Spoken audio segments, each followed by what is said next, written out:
Axel! Vincent!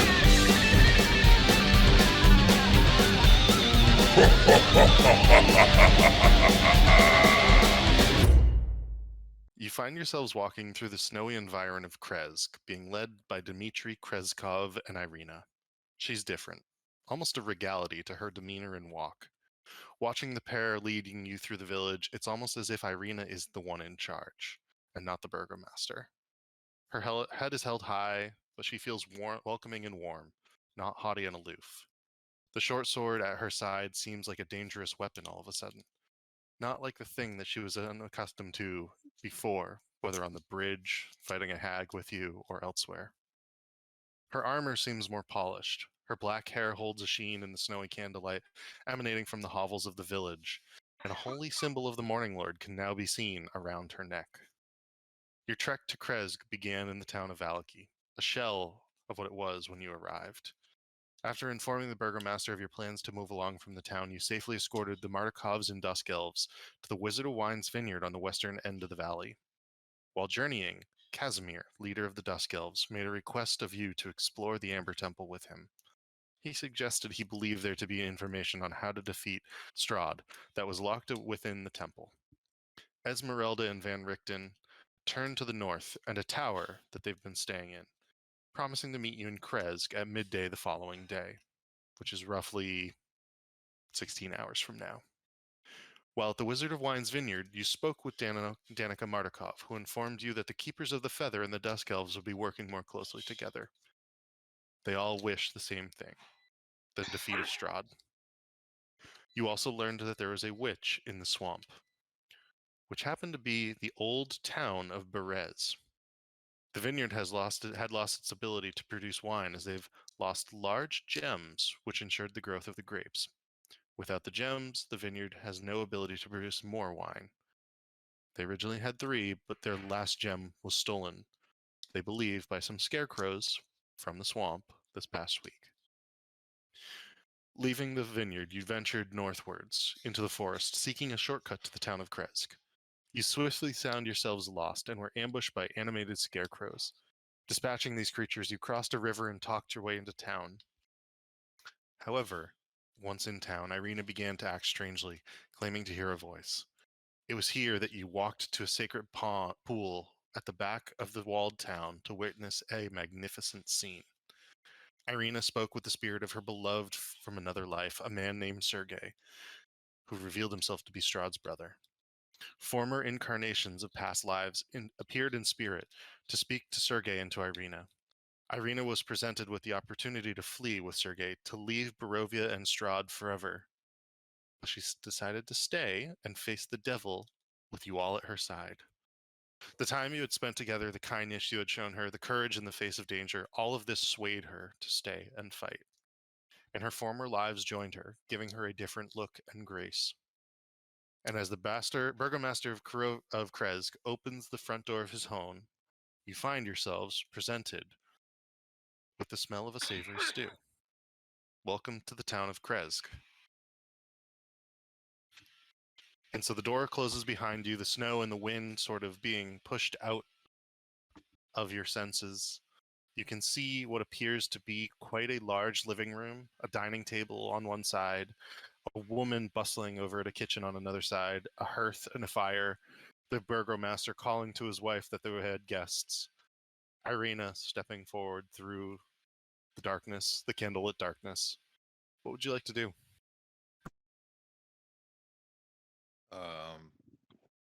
Is this a basket full of swords or daggers I see here?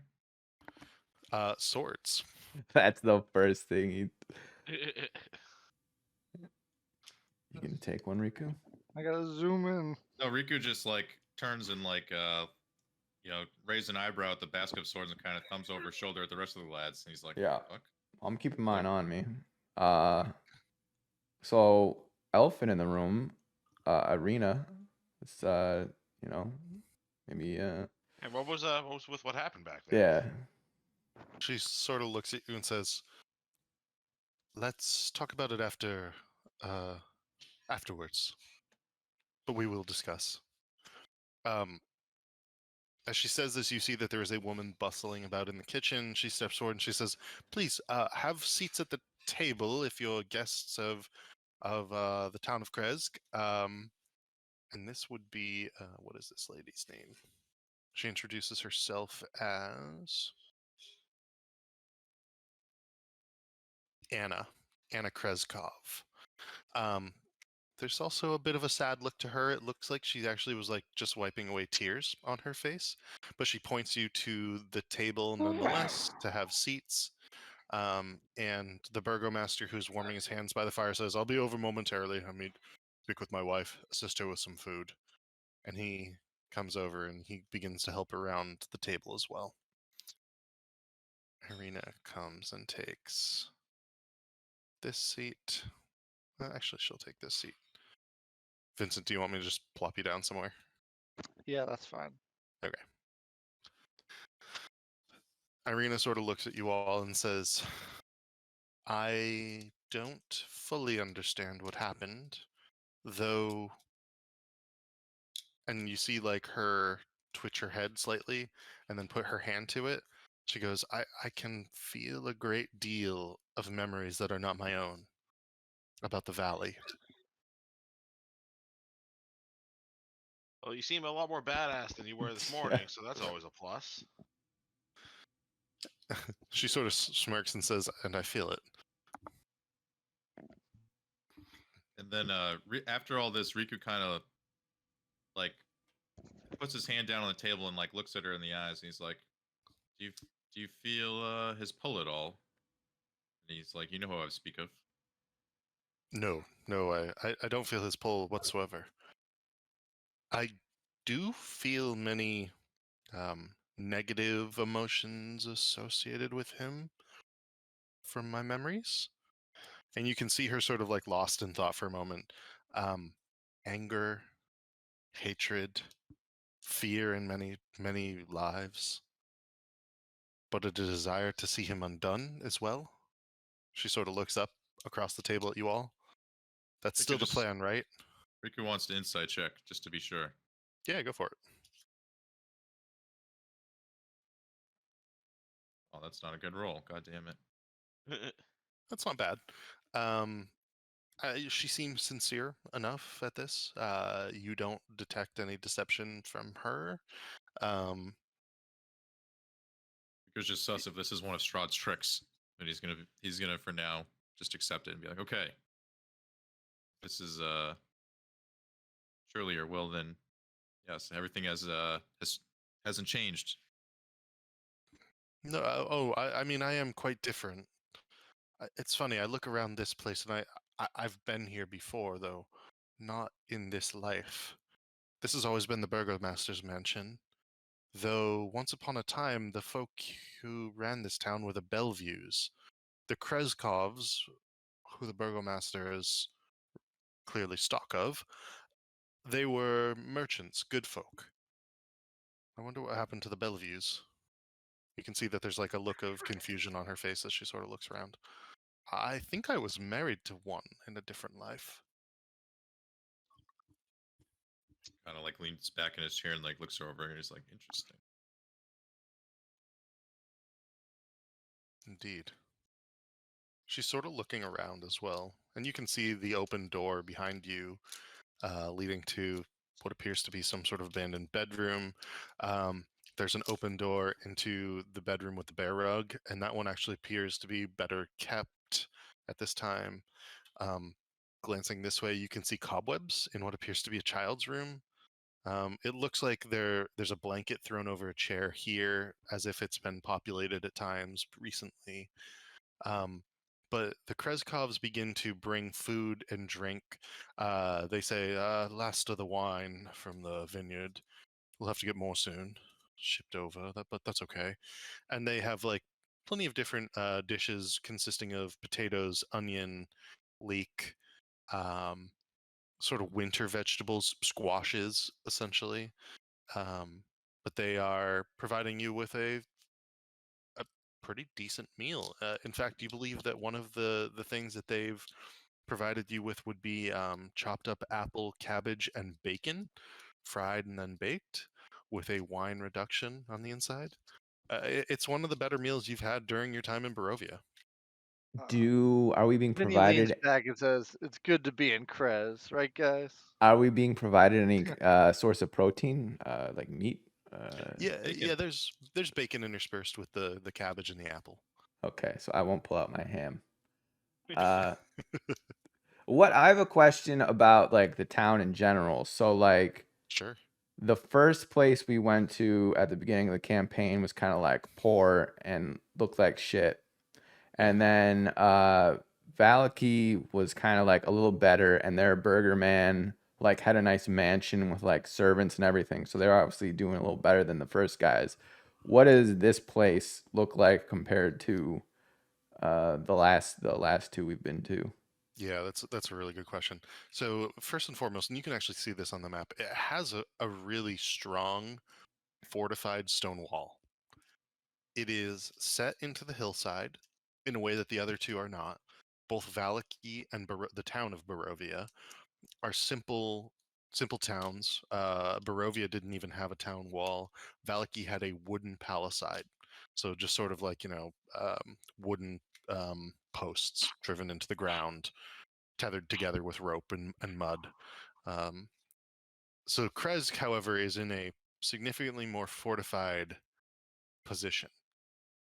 The town itself, upon entry, was filled with hovels, whereas the town buildings in both the town of Barovia and Valaki were more Victorian looking, stately homes. These are just simple huts, cabins, thatched roofs, hovel-like buildings, except for the Burgomaster's mansion, which is slightly more towards what you would have expected elsewhere in Valaki and the town of Barovia.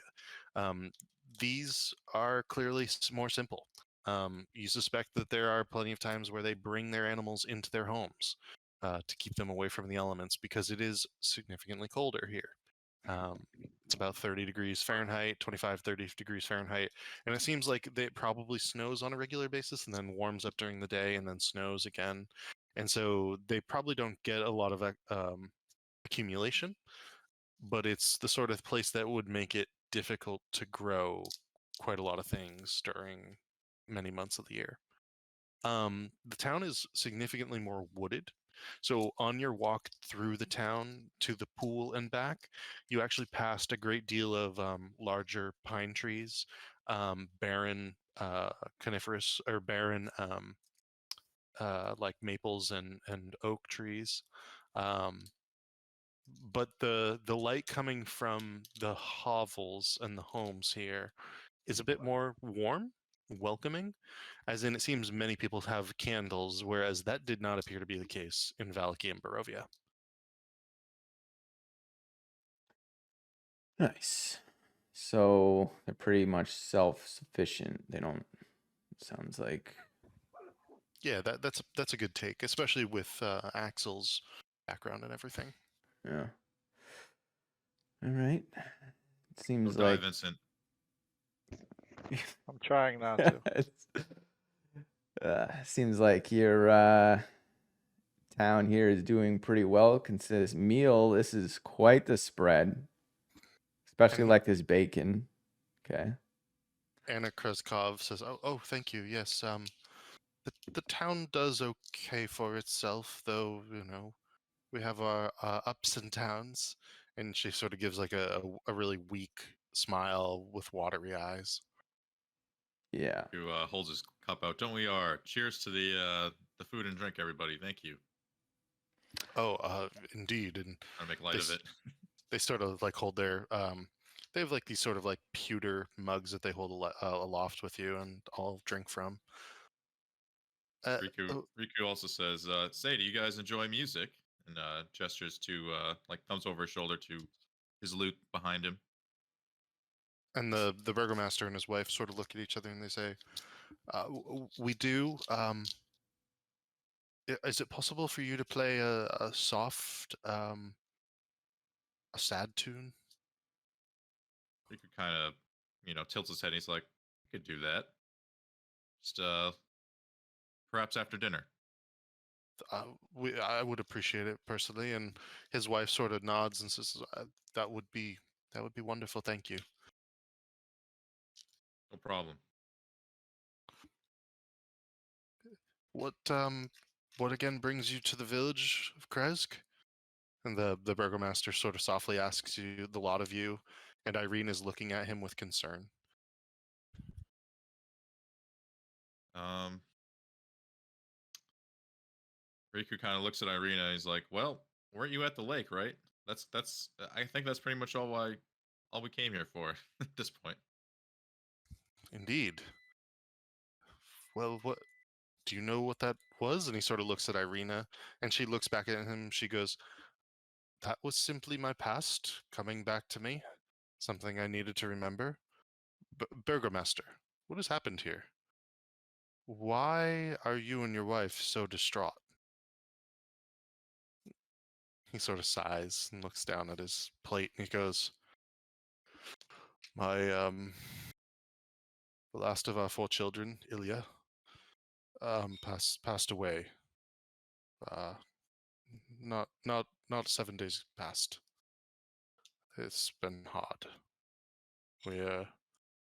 We'll have no more children between the two of us, and losing your children over a long period of time. Frankly, I'm not sure that there are any more children being born here in the village at this point. So there's a sadness here now."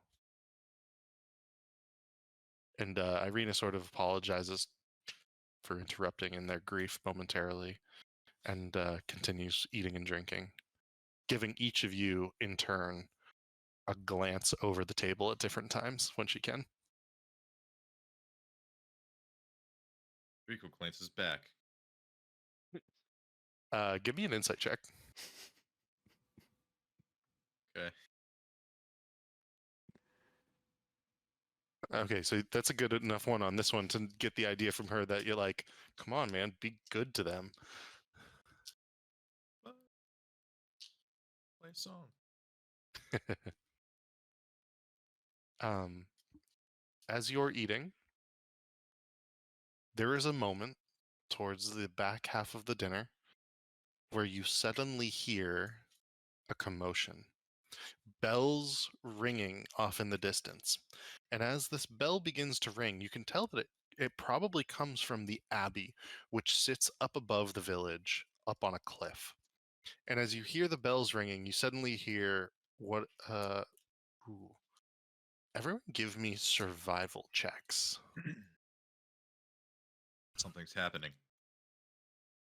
Oh, that's a natural 1.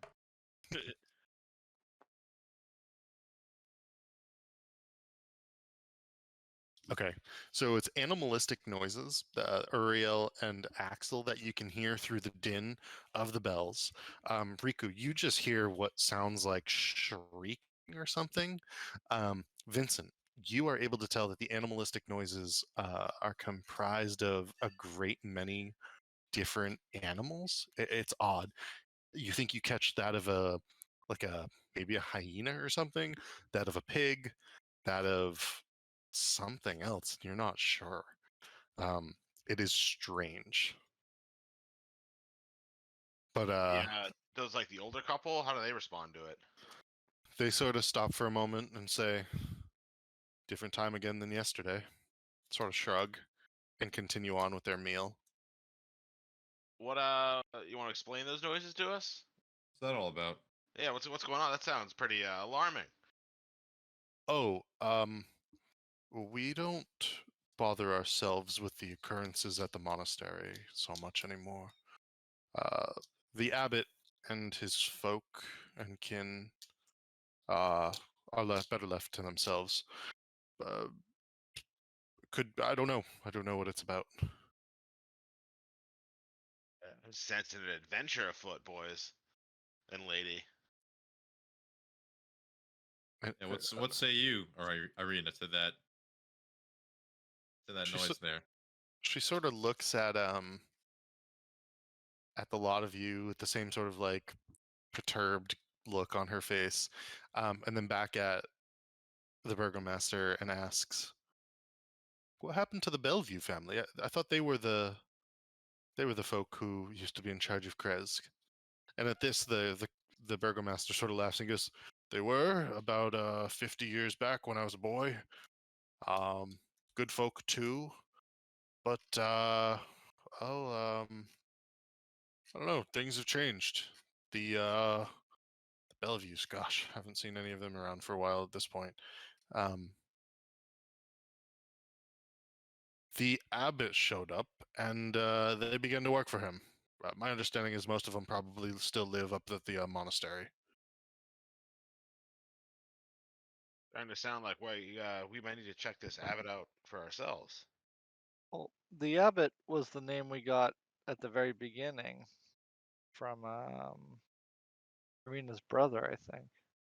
Thought the Abbot might be able to help. He seemed like a resourceful guy. Sounds familiar. And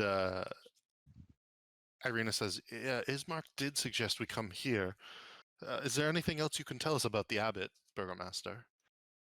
And he sort of says, well, he simply came to the town, or the village here, about 50 years ago, maybe a little bit more than that.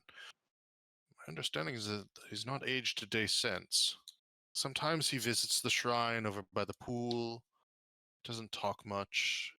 We as a village provide wine to the monastery. But other than that, we don't really visit the place anymore. Ever since I was a boy and he came to the monastery, the Bellevues joined him up there, and odd things began to happen. The bells ring at odd times, day and night, and the place is filled with those baleful screams and horrible, inhuman laughter sometimes. There have been one or two times where in the snow we've found strange footprints. One human, one dog-like, but elongated, odd, almost as if it was only part man. And at this, Anna Kreskov puts a hand on the burgomaster's hand, and she looks at you all and she says, I don't believe the abbot to be a bad man. It's just a strange place now. Nobody visits anymore." Very interesting. Perhaps he could do with some visitors. Yeah, Riku, seems piqued Riku our like squints and looks around at the table. seems a little suspicious. Well, when we came here pretty like late at night, right? Yeah, it is currently about 8 p.m. at this point, I would say. 8 or 8:30. You're having like sort of a late supper with these folk. Nice. Should we check it out in the morning, or should we go now while like the sounds are going off and like the shit might be going down? It only lasted for like 30 to 45 seconds, I want to say, before like the clamor died down and you were able to continue your conversation. So the sounds have stopped. Okay. Riku shrugs and he's like, I mean, I don't think it really matters, does it? Yeah. Seems like they're awake, right? Riku smiles. What does that mean, Riku? What does that mean? You heard those noises. How can you sleep through that? Oh, I mean, they wake us up once in a while, though. Thankfully, sometimes it's not as loud as that.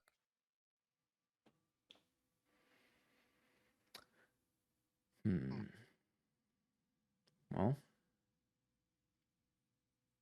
Well, why did we come here?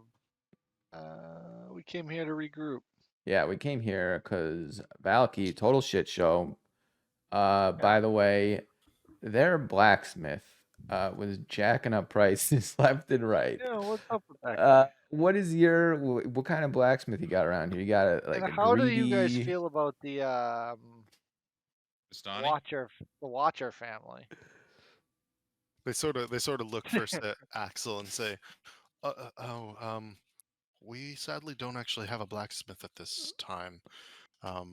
We were hoping to be able to like bring one over from Valaki when the old blacksmith shop freed up. That'd be old Centennial. He's probably not long for this world, and now that he's retired, we don't actually have a blacksmith in the village. Damn. He looks at you, Vincent. You said? How do they feel about the Watcher family? Yeah. It's funny you say that. Two boys, I believe. What did they say their names again were? He asked, like, looking at his wife, and she goes, I believe Gary and Nico, or Carrie and Nico, something of that sort. Two guys who went by the name Watcher tried to enter with frankly, a rather deranged and crazy young woman. That was the last time we saw the abbot as well. The abbot simply said to let them into the village, and that the abbot himself would see to their well-being. And they all sort of walked up to the monastery together. We haven't seen them since. Wonderful. We should Ah, definitely go to there Yeah. We should go check out the abbot. now. Riku stands up. He's like, I'm ready if you guys Yes. are. Was the young lady meowing? She was. How did you? That's her sister. She's fine. She's harmless. Yeah, it's a long story. Yeah, Do you guys care for more children? Riku looks around at the table. At this, like, Anna Kreskov, was that a joke, or was that like in jest, or? Well, we might have some for you to take care of. She. If If you're common being theme with this common theme with this campaign, right? okay, if you're being sincere, make a wisdom check. If you're making a joke, make a performance check. Which is it, Riku? You gonna be a I clown? don't think they're actually gonna stay here. Oh my god. Not a good night for Riku. Wow. The joke seems to fall flat, and she goes, "No, I think we're done raising children at this point." And you can see, like, a tear slowly beginning to fall on her face. Irina gives you, like, that dirty look from across the table, Jeez. especially The considering rule, that. bro. Yeah, way to make our host here cry. Yeah, you just bullied an old lady Jeez. to tears. I But didn't mean to. Okay. no musical performance for you tonight. Sure about that? Riku starts playing. Speaking of which, you're welcome to stay here the night. We can spruce up the beds. We can ensure that you're warm. Though, our home is open to you. Oh, that's very kind. I was just over at what's it called? Go on. What village are we just at? I'm Valaki? blanking on the name. Valaki. And I'm kind of Master in training over there. I'm gonna be next in line. So I'd love to have your ear for a few minutes at some point. But I think we're gonna go meet the abbot, but maybe we'll crash here tonight. Indeed.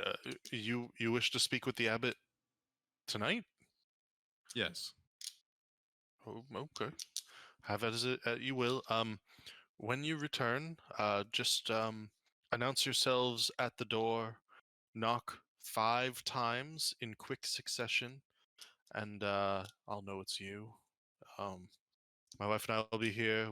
We'll potentially be sleeping, depending on how late you return, but that is acceptable. It's just that we don't dare leave it unlocked.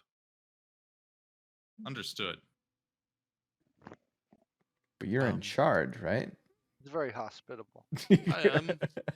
I am in charge. Although, I mean, none of us really leave the village walls. We're too afraid of wolves and other ill creatures that roam the countryside.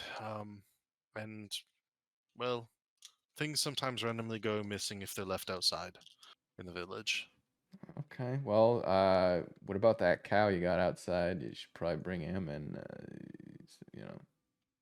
The livestock, for the most part, has remained untouched, thankfully. Though, maybe I will figure out a way to keep Bessie safe. Yeah.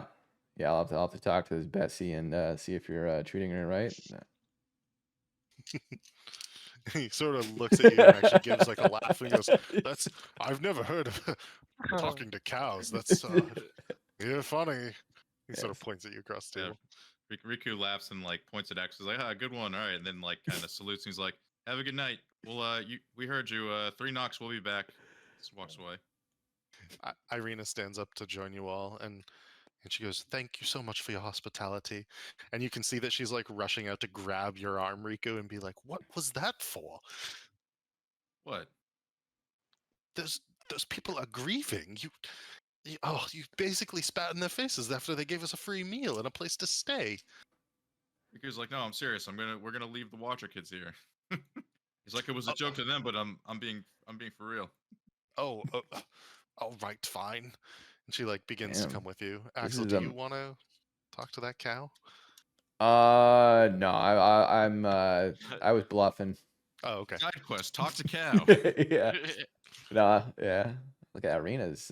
She's got quite the spirit now. I haven't heard her talk this much since we've known her. Yeah, she's a little feisty at this moment in time, and she's like walking, trudging along behind Riku. She's got a little bit of a look on her face. You would like to ascend the roadway that leads up to the monastery, is that correct? Mm-hmm. All right. I'd hop on my elk. Oh, okay. I will put that on the next map that we go to. So fancy with this mount. Hey, you're just jealous that I have a cool elk to ride around. You let Riku ride it for the parade. He won't forget. All right, I think it's this one. And I will give you a bit of a descriptor here as I lead you up. Characters.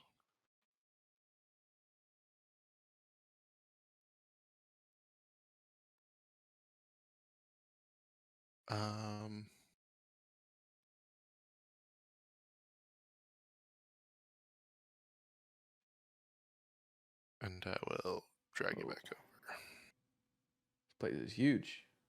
Yeah, and so you can tell that it is quite a bit of a monastery. Frankly, it's quite large, and as you ascend towards the monastery, you can see many things. The road from the village climbs above the mist to the wide ledge of which the abbey is perched. A light dusting of snow covers the trees and rocky earth. The gravel road passes between 2 small stone outbuildings, to either side of which stretches a 5-foot-high, 3-foot-thick wall of jumbled stones held together with mortar. Blocking the road are iron gates by the 2 outbuildings, attached to the 2 outbuildings by rusty hinges. They appear to be unlocked. Viewed through the gates, the stone abbey stands quiet. Its 2 wings are joined by a 15-foot-high curtain wall. A belfry protrudes from the rooftop to the closer north wing, which also sports a chimney billowing gray smoke. The iron gates are unlocked and ever so slightly open them.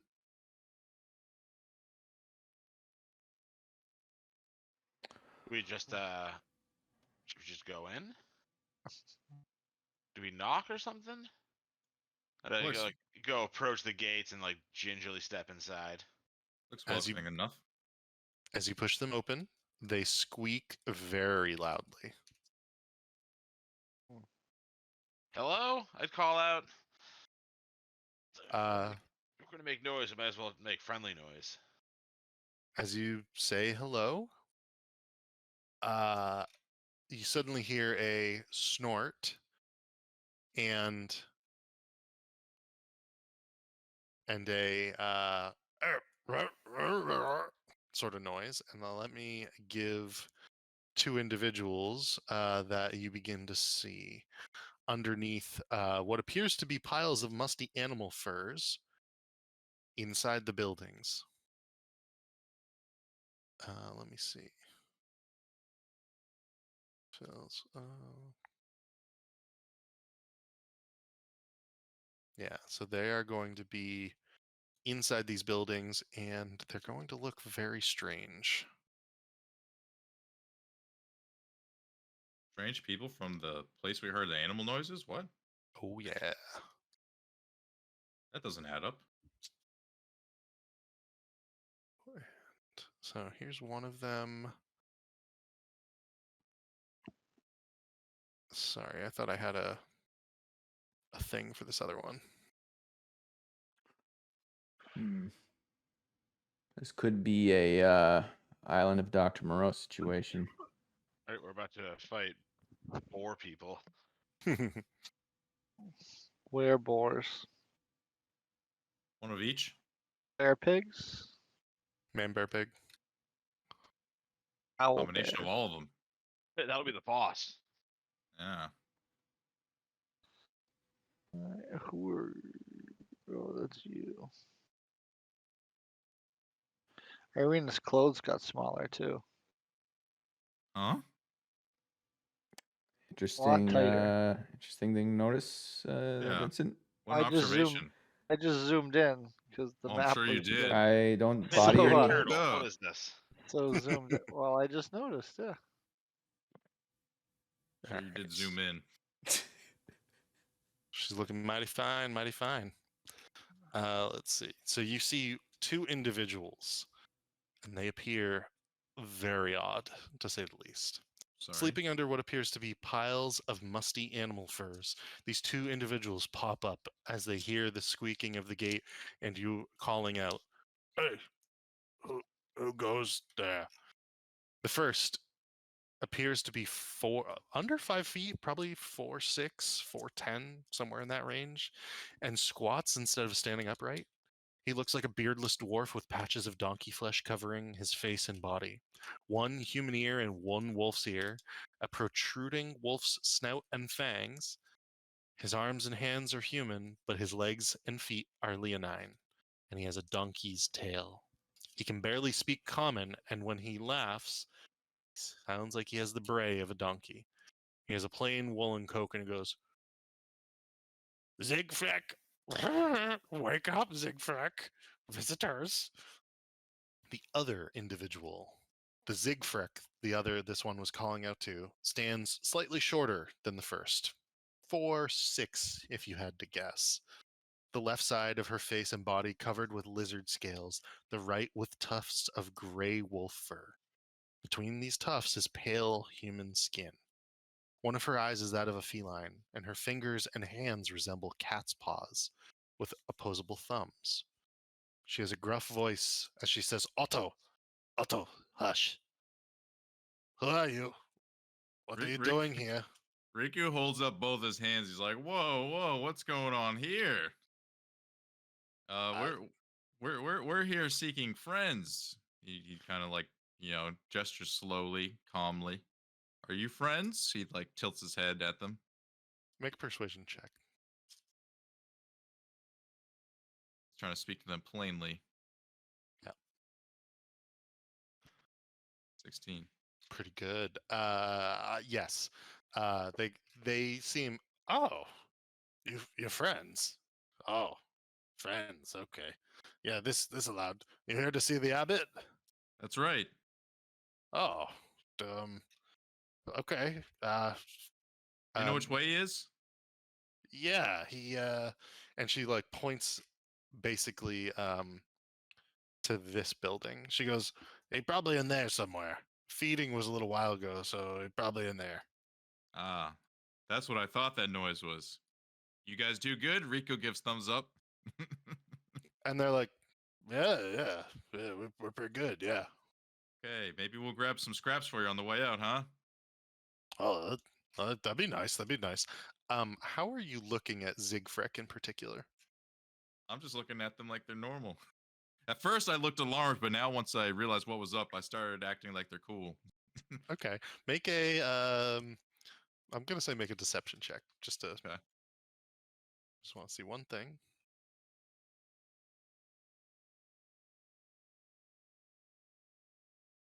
Good enough. Cool. She goes, "Oh yeah, you go over there," and she points with like her scaly hand. Riku kind of like turns and looks at the guys with like a fake smile. It's like, "You heard our new friends. Let's go, right?" It's like talking through his teeth,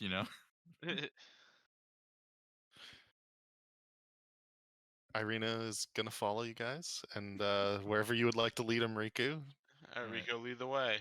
Let's go to that building they pointed at.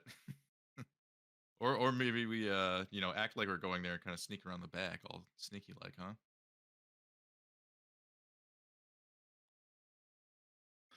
Okay, so you want to go into the front entrance, which would happen to be here?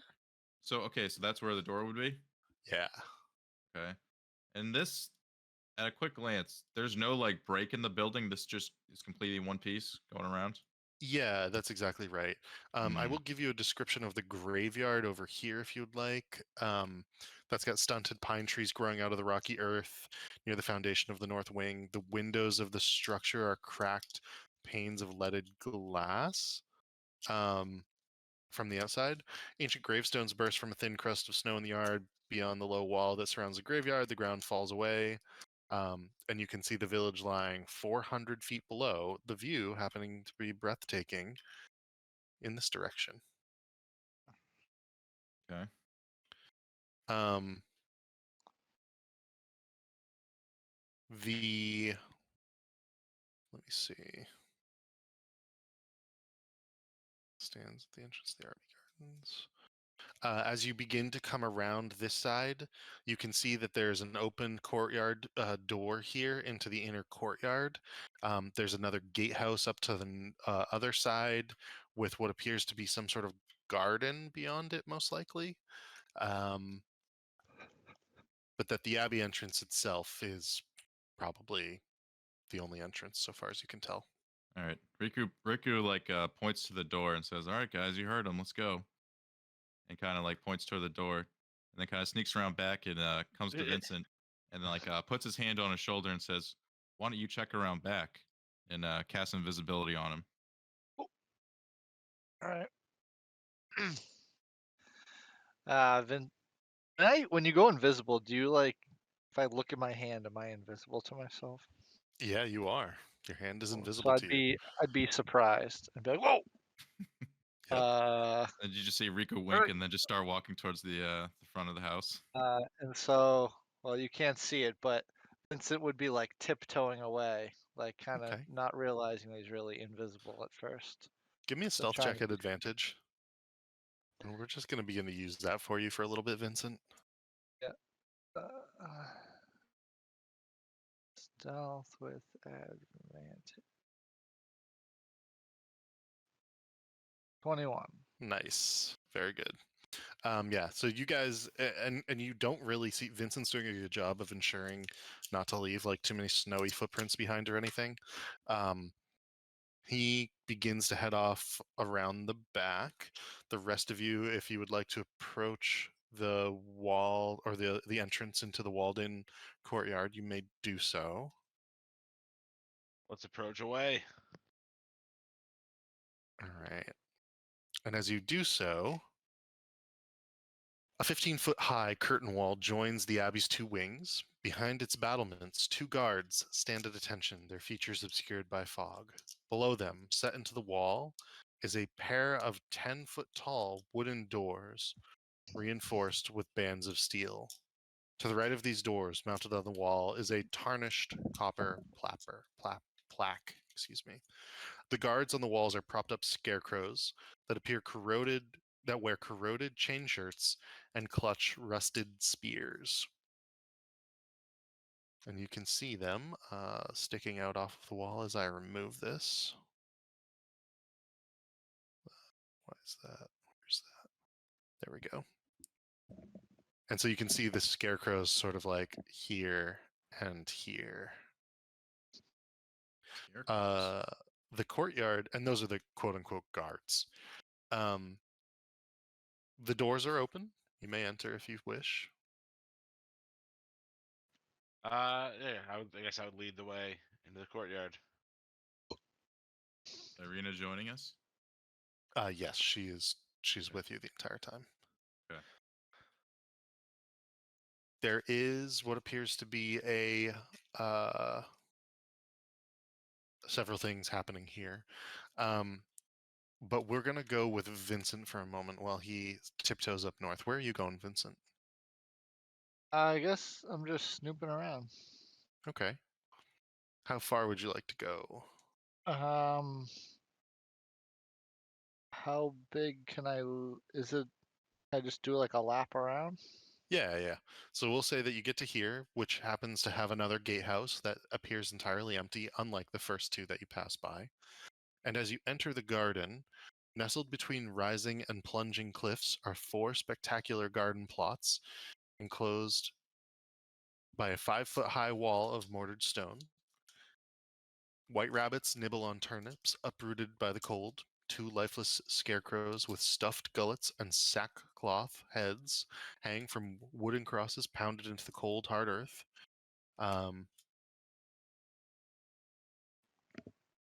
The building to your right, the Abbey's east wing looms over the garden, its shattered windows dark and disturbing. A door leads into this forlorn edifice, which apparently isn't as abandoned as one might have hoped. From within comes laughter and the wailing of things that should not be. And there is a door here. Perfect, dude. All right. Very quietly and sneakily, we're gonna take a peek inside. The door is not locked, and you can take a peek inside, and I will give you that peek, and then we'll go back to the other guys because they will have heard the wailing and the laughter as well. Give me a moment. It would be 15. I think Vincent's gonna fit right in this place. Vincent, do you have dark vision? No. Okay. The room beyond is pitch black, and it is hard to see inside. But what you can tell is that mad cackles and whispered curses shatter the quiet. There is a stench that is overpowering. Through the gloom, you can tell that there is some level of what would be. I want to be careful with this description. I don't want to say cells, like jail cells, but maybe it's Balls. cloistered rooms, and you can't entirely tell. Tight living quarters is what it sounds like. Yeah. Sorts. Okay. I Um, don't know if I want to go in there or not, but we'll go back to the others for a moment. And so as you enter the courtyard, I will give you a description. The thick fog that fills this courtyard swirls as if eager to escape.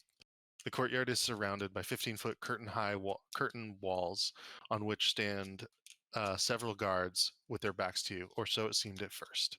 It's clear now that these guards are merely scarecrows. Wooden doors to the north and east lead to the Abbey's 2 wings. In the center of the courtyard is a stone well fitted with an iron winch to which a rope and bucket are attached. Along the perimeter, tucked under the overhanging wall, are several stone sheds with padlocked wooden doors, as well as 3 shallow alcoves that contain wooden troughs. 2 wooden posts pounded into the rocky earth have iron rings bolted to them, and chained to one of them is a short humanoid with bat wings and spider mandibles. The quiet is shattered by horrible screams coming from the sheds. I'm going to switch over so you can see under the overhang of the walls. I believe it would be this one.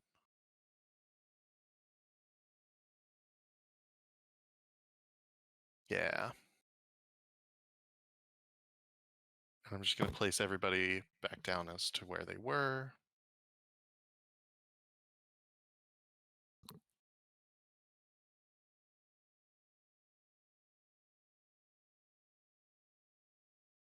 And we'll start with this group here. Uriel, do you want to toss your guy back down? Oops, sorry.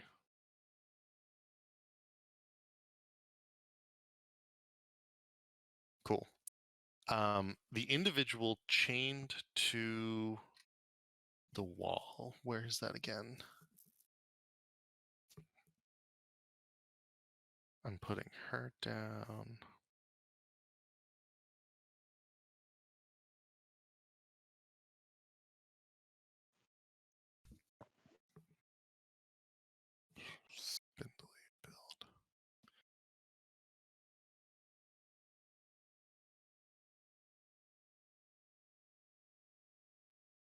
Oh yeah, she's a weird looking thing.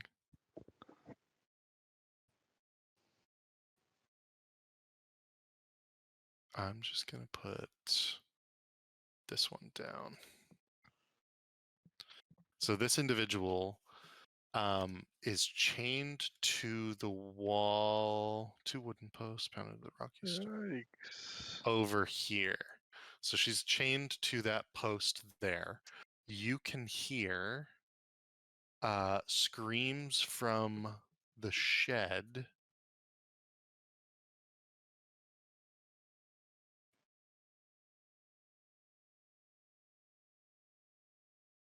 Actually, you can hear. So there's 9 sheds like littered around everywhere. All You these can hear. things? Yeah, exactly. You can hear screams emanating from them. Oh my god.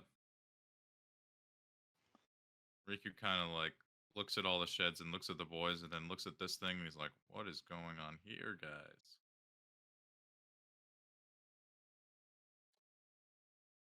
I don't know if you I guys would do like to not do know. anything. Then Riku kind of like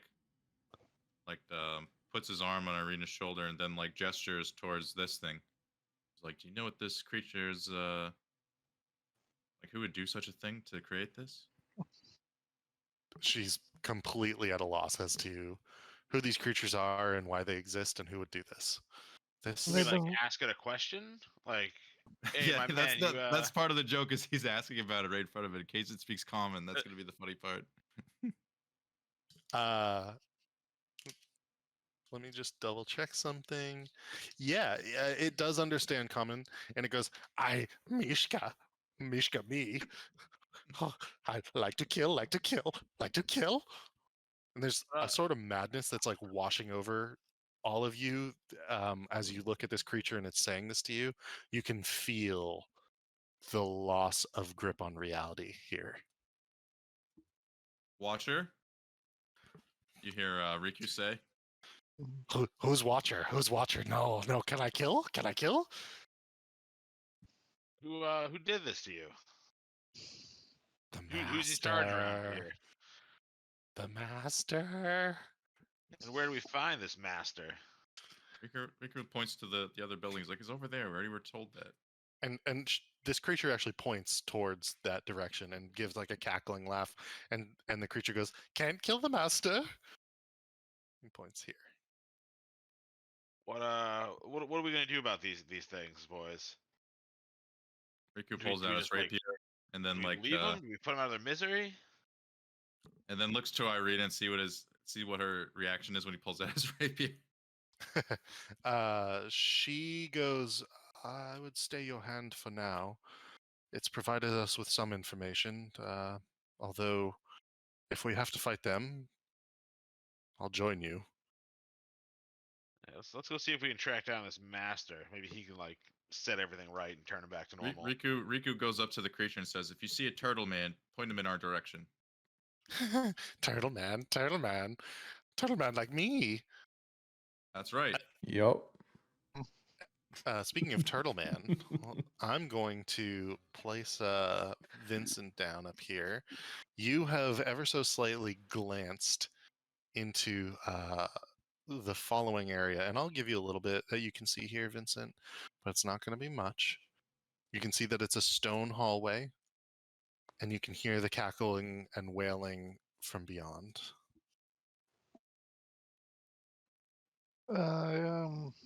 Yeah, I'm just gonna chill here, I guess, for now. You don't want to go further? I guess I'm invisible. I'll tiptoe through. Try to get a closer look. Into a pitch black room you can't see in. Yeah. I'm feeling adventurous. Okay, so what I'm going to say is that your vision is going to be limited to like 5 or 10 feet at a time. So Yeah, go ahead. if I need to see it, I need to go in there. So I'm gonna feel invincible because I'm invisible. I'll Okay. sneak Oh, on in. jeez. Look what I did. He's invincible. Oh, look what you Alright. did.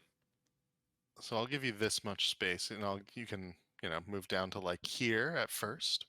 Yeah. As you continue down, you can see that there are doors leading from the hall. there appear to be keyholes in them, suggesting that they might be locked. There are bars on the doors. Almost are the doors are like big wooden doors, but they do have like a not a peephole necessarily, but a barred sort of like viewing port. So you could potentially try to look inside if you so wished. As you continue down the hall, you think you might see somebody further down, but you can't entirely tell. I'll keep sneaking. I'm just gonna go down the hall until I find whatever's making all this noise. Okay. And we're going to continue with that 21 that you rolled, at least for now. So give me a moment while I do something.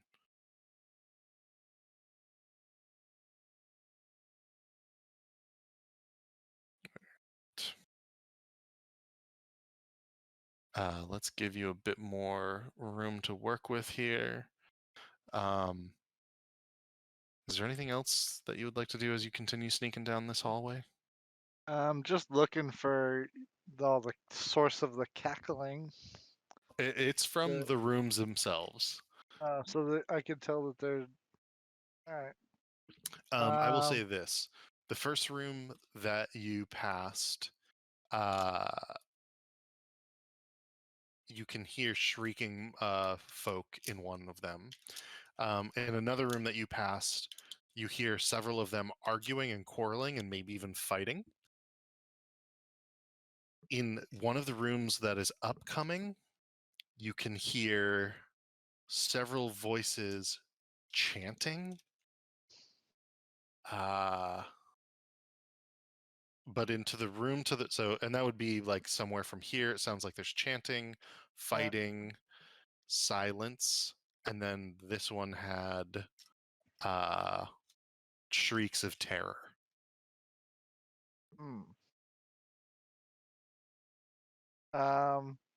Let's go into the chanting one. See if the All right. door's open. So as you continue to step forward, I will say that a looming presence in the darkness comes into your view, and you can tell that there is some sort of creature ahead of you. You are invisible. It Yep. has not spotted you so far as you believe. Oh But my. that clearly before you, even in the gloom, you make out a monstrous shape Yeah. lumbering up and down the hall. When the darkness can no longer hide its true nature, you believe that you are treated to what appears to be some sort of 7-foot-tall assemblage of body parts. A lumbering flesh golem. It's Gross. going to continue lumbering towards you. Give me Wanna- an extra stealth check. Yeah, I want to get skinny along the wall. Whoop. Go ahead and roll. Oh, yeah. I don't know. And you have Skinny. advantage. All right. 24 is good enough. Yeah, we'll keep the 24. All right, let's see. It lumbers past you, goes up to the edge, turns around, and begins to come back. So at any point in time, that 24 will count as good enough to be able to continue avoiding the stealth golem or the flesh golem. All right, then I'm gonna press forward to try to like get away from the golem a little bit because Okay. why not? Give you I more. will sneak into one of the doors just to let's just call it this one. Get a little Okay. space and then try to dip into one of these rooms. Let me double check something. That is going to be, I think so that's going to be something I've not given you yet, which is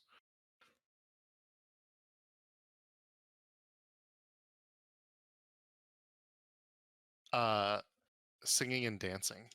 So as you begin to listen in and you open the door, you can hear the following rhyme. The devil dwells in his dark house upon the misty pillar. First he'll taste her sweet, sweet blood, then he'll have to kill her. And there are 8 mongrel folk dancing in this room. Yikes. And I will place 8 different mongrel folk in this room randomly. You got this, Vincent. If I what Does Vincent know what would cause him to become uninvisible? If you attack or cast a spell. Attack or cast a spell? Okay. Yeah. You just observe right now. Yeah. Well, yeah. I But was there just are gonna That's a join lot of in. Just mans. singing. I was gonna just join in and sing and dance and chant. There is one thing to note, however. So 8 mongrel folks and you can see this through the dim light in this room. 8 mongrels caper about the wreckage of this bedchamber while singing this rhyme.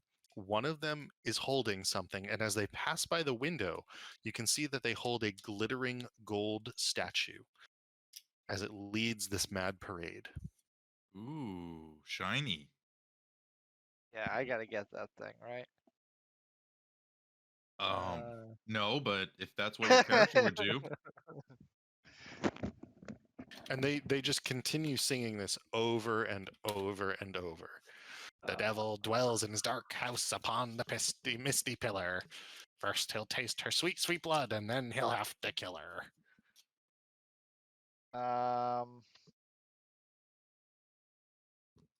serious cult What stuff happening here. So I'm invisible. Yes. My clothes are invisible. Everything about you is invisible. Yeah, so like hypothetically speaking, if I were to take an object and like put it in my pocket, is that object then invisible? You know, Yes, like it would become invisible. The one thing I would have to say is you would need to be able to do something to take this object away from the Mongol folk leading this dance yeah, in such a way that it was not an attack. right. And so if you can figure out a way to do that, I'm all for it. Attack. Yeah. Without becoming visible. Right, yeah. It's not like some sort of sleight of hand, like they'll quickly just grab it and like tuck it away. Like go up behind, sneak up behind them and kind of sleight of hand it out of their hand. If you could attempt to do that. Like I'm just thinking if they're like really like singing and dancing and flailing, could Yeah. be some sort of like, be opportunistic and just kind of like snatch and grab and then kind of get out of there. Yeah, you It's can gonna try to be do the that. plan. All right, yeah, that's the plan. Although wait, so casting a spell would Cause you to become make me, yeah, right, yeah. okay. All right, no, that's my only play then. I don't think I got anything else I could do to stay invisible. Staying Okay. invisible is the play. So it either works or it doesn't. So Vincent's gonna like hide and like right here because he's gonna dip out of the room like in this corner. Gotcha. And then like once it comes around a couple times, he's gonna get the timing and then like boom, grab it, put it under his cloak, and then quickly dip out of the room. Gotcha. Kind of ASAP because he knows that there's gonna be a commotion. So we'll get out of there pretty quickly. Okay. Let me Awesome. do one thing here. And so as they're rotating through, basically, you're going to grab and then duck out of the room. Yep. Okay. So give me an acrobatics to grab and a stealth, just a flat stealth at that point to duck out of the room.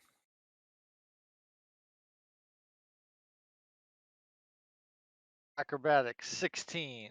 Good enough to grab? Stealth 16. Ooh. Good enough to duck out of the room for now. Oh. Do you close the door behind you or anything, or? Yeah, we're gonna try to just like pretend nothing, like sneak, like open the door a crack, sneak out, and close it quickly. Okay. Just as best I can. And the leader begins to shriek, and you begin to hear commotion and fighting from beyond. Yep. And then I'm gonna take off down this way, hopefully avoiding the flesh golem. Gotcha. It has remained in its place down there. But this room has become open to you, and you can see actually a little bit because there's a little bit of ambient light bouncing off the snow and entering through these open windows. In here, you would find the following. 14. This room used to be an office, as evidenced by the remains of a desk and chair, both of which have been smashed to pieces. A hallway leads back up the way you came, and then there's a staircase going up. Behind you would be the sound of unnatural whispers, mad laughter, and bestial odors. Let's bounce back as you continue down this way. You can hear the flesh golem shuffling back towards you. The rest of the group, what are you doing here? Well, I think we were making moves towards this building, right? Okay. Told this man not to, or to let the turtle mans know which direction we went. Gotcha. And I'll bring Uriel As down. we walked as by the well. well, Riku had gestured to accidentally said, "Don't get any ideas," and then he'd stop and say, "Unless we need to." Look, wells are a great place to hide a body, Riku. Right? Don't be judgy. As you approach the door in front of you, it is closed. You do hear some odd shrieks and sounds from some of the sheds nearby, rustlings, but the door in front of you is closed and awaiting. Well, Riku looks back at the group and says, "Should we knock or should we just go in?" Well, is it unlocked? Riku checks the Give it a door knob. jiggle. Give it a little jiggle. It's unlocked. I guess they're Yeah. welcoming. They're welcoming. It Let's might as go. well be open. Just All right. Riku opens the door and then waits for someone else to Yeah. walk through. yeah. Okay. I will open that up for you and give you the following. As you open the door, gentle sounding music trickles down from above, played on a single stringed instrument by some unseen master. The ground floor here is one large, 50-foot square room with arched leaded glass windows. A cauldron sits on an iron rack above a fire in a hearth, while above the fireplace mantel hangs a golden disc engraved with the symbol of the sun. The same symbol Irina has on her chest. On the necklace on her chest now. In one corner, a wooden staircase climbs to the upper level, while in another, a stone staircase descends into darkness. Several chairs surround a wooden table that stretches neatly the length of the room. Wooden dishware and gold candelabras are neatly arranged on the table, standing behind which is a young woman with alabaster skin, dressed in a torn and soiled red gown. Her auburn hair is neatly bundled so as not to touch her soft shoulders. She seems lost in her own thoughts. A handsome young man in brown's monk robes gently takes the woman by her hand. A painted holy wooden symbol that depicts the sun hangs from a chain around his neck. He moves with the grace of a saint. As you open the door and enter, he looks at you. May I help you? Yes. We're here to see you, Riku smiles. And I am the abbot. Who would you be? Riku waits for Irina to enter and like him to see her, see what his reaction is before he like answers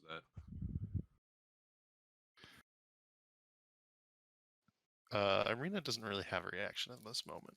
She's No, gonna keep her. His reaction to her, see if he recognizes her at all. No, he doesn't recognize her. Riku just kind of steps forward. He's like, "We're here seeking counsel. We thought maybe you could help us." Council, and I'm just gonna put Uriel walking in this one.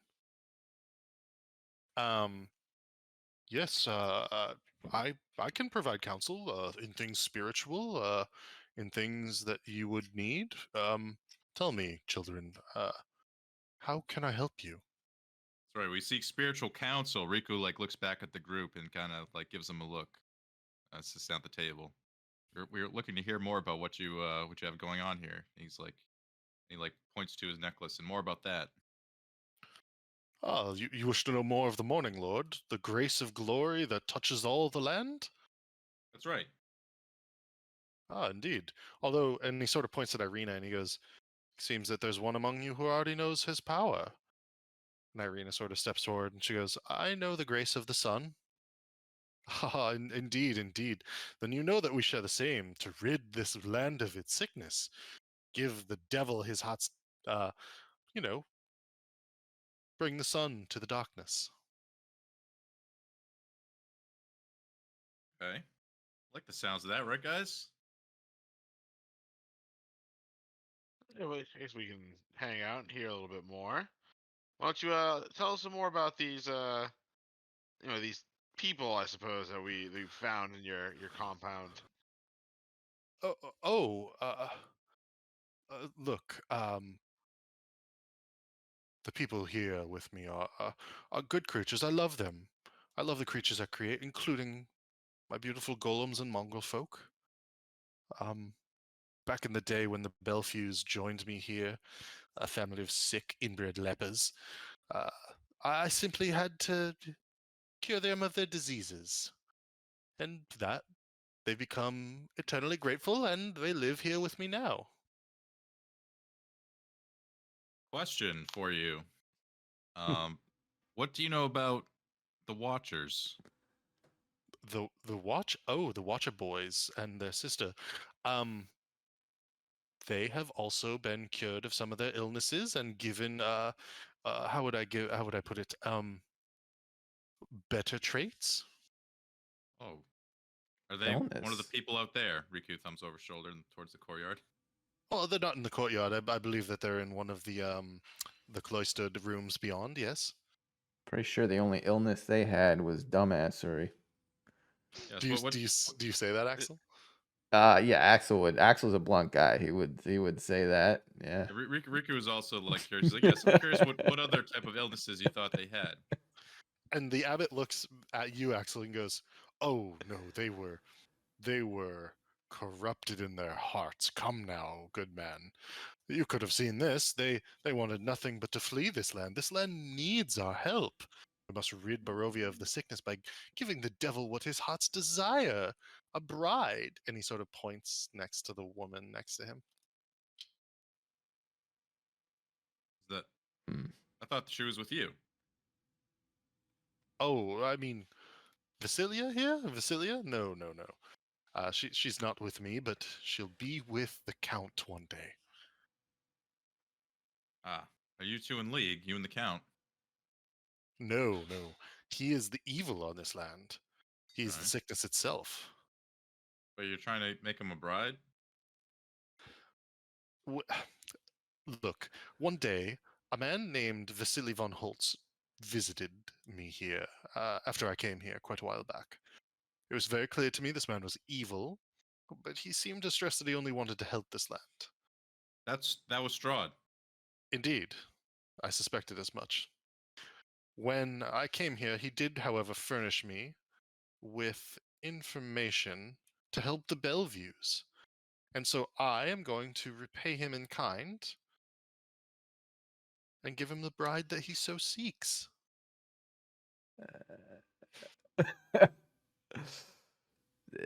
Riku wants an insight check to see if this guy is under Strahd's spell. Yeah, give an insight check. Insight check to see he's batshit crazy. 13. That is good enough to sort of glean the following. Whatever this abbot believes, whoever he is, there is something more at play.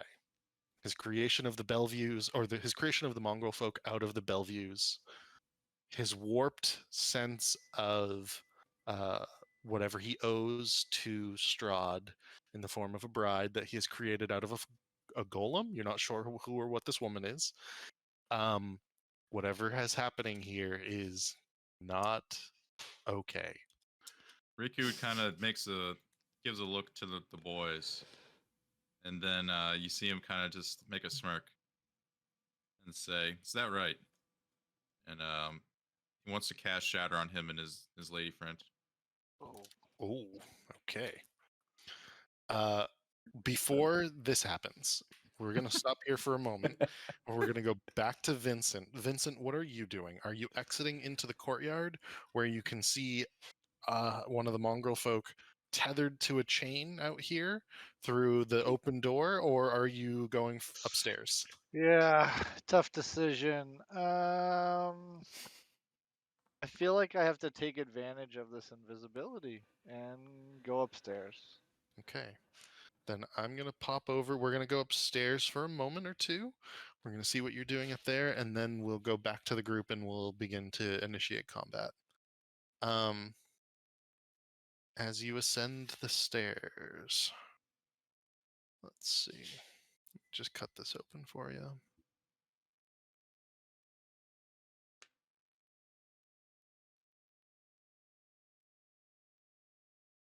And so you ascend these stairs, Vincent, into what would be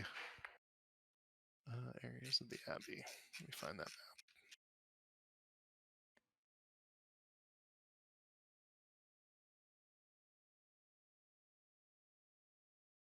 That is, which section is that? 20.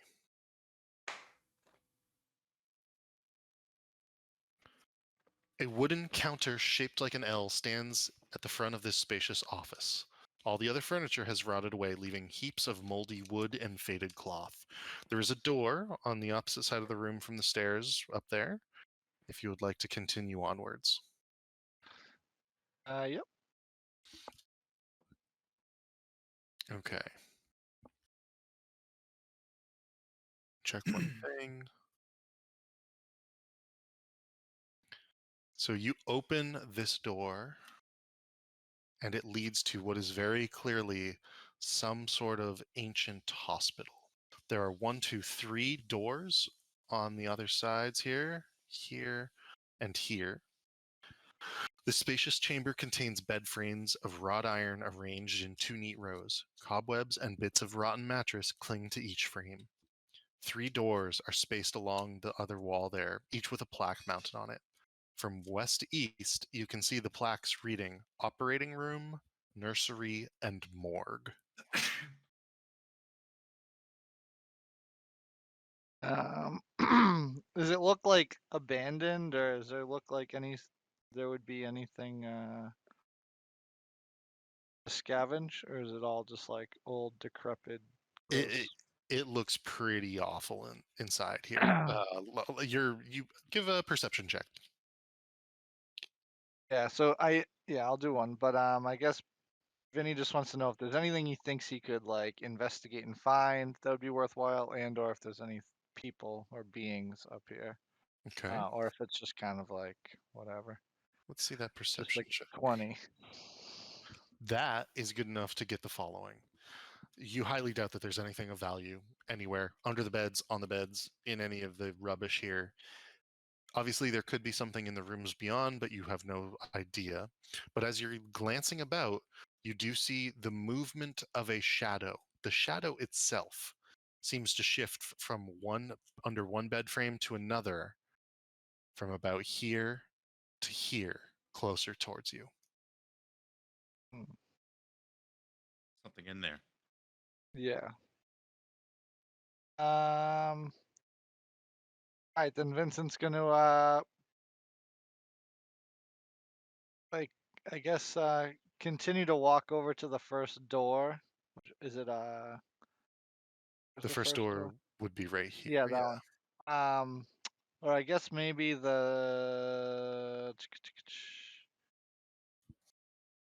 I want to look at I want to go to the first door, but also like keep an eye to see if that shadow gets closer without like, you know, being too obvious. Okay. Kind of secondarily try to see if it's getting closer. Nothing.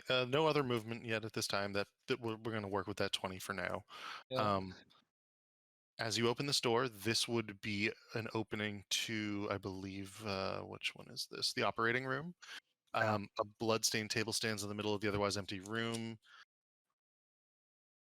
Would you like to do anything in here? No. I think Vincent realizes there's nothing here, and you're gonna get out of here, but also like again, cautiously leave. Okay. Did you close the door behind you? Yeah, close the door. Ugh. Okay. And then just head back to the gang. Or Okay. head back to the courtyard. Gotcha. And we'll bring you out to the courtyard where you can see this individual chained up. And she goes, turtle, turtle, turtle, turtle, turtle, turtle. Can Whoa. I kill? Can I kill? Oh no, don't still kill invisible. me. Oh, yeah. shit, that's right. Sorry, good call. True. Okay, All what right, are you doing then, Vincent? I'm going to come over to this thing and get rid of my invisibility. Okay. And so then it will say all that to you. Go, no, whoa, no, don't attack me. I'm just looking for my friends. Okay. And as that happens, Riku, you're going to cast Shatter, and that's where we're going to roll initiative. So give me just a moment, and I'll load up the fight here. As you asked that, you heard a very loud boom. Oh, I see. I didn't notice this thing earlier, but is Uriel's steed outside? That's exactly right. Oh, He's just hanging out watching. I guess I'd look at the guy and go, "Hey, stay here for a sec," and then start leaving him. Oh shit. Are we rolling? Give me 2 seconds. I'm just Okay. I'm just finding the correct things. Nobody pick up that I tell the guy that was chained up to hold tight for a sec. Oh, I get it. I get it. He can't go anywhere anyway, right? He cannot. He cannot go anywhere. All right, go ahead. Yeah, go ahead and roll initiative at this point.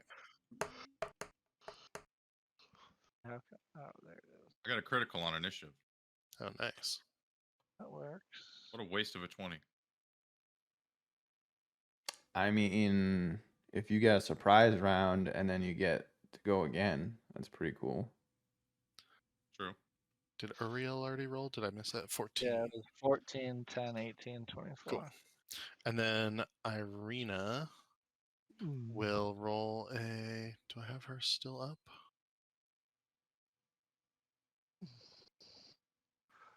She will roll initiative. I am not used to using a character like this, so this is going to be new for me. Let's see if this works. Oh yeah, she's rolling. Just taking forever for some reason. Oh, I know why.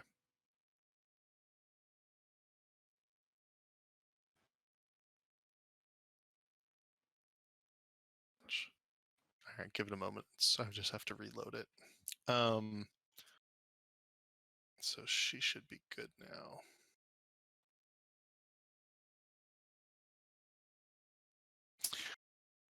Looking at and thinking about potentially switching over to something like Foundry. I don't know if you guys have ever used that. I think I've heard of it. It's another like owlbear type thing, right? Yeah, it's another VTT. I'm playing in a group for Pathfinder right now on Thursdays. Pathfinder, Cyborg, Dungeon Crawl Classics. We're trying out like a bunch of different like tabletop RPGs, but the DM there uses Foundry and it's like really nice. So I might switch over to that. It wouldn't require anything from you guys, and if we switch, it'll be easy to use and everything. But it'll be even more like special effect stuff on the VTT. So I'm looking into it. In terms of Irina, that roll didn't go through. There we go. She got a 22, so that's pretty damn good. The Flesh Golem and the Abbot got a 10, a 15, and an 11. That said, we're going to start with Riku, which is perfect thematically, but Yep. you started the round with the 24. So go ahead and roll your Shatter. Got it. And is that a Constitution saving throw? It is, I believe. Let me check. Yeah, con 15. Okay. And it's either 15 full or 7 half, right? That sounds right. Yeah. So the Abbot failed. he's going to take the full amount of damage, whereas the golem succeeded and will only take 7. Is there anything else you would like to do with your bonus action movement? Riku gets behind Irina and says, "All right, let's get him." Funny enough, it's her turn, and Irina is going to say, "Damn it! Why did we? Oh God! Why are we fighting?" But she is going to.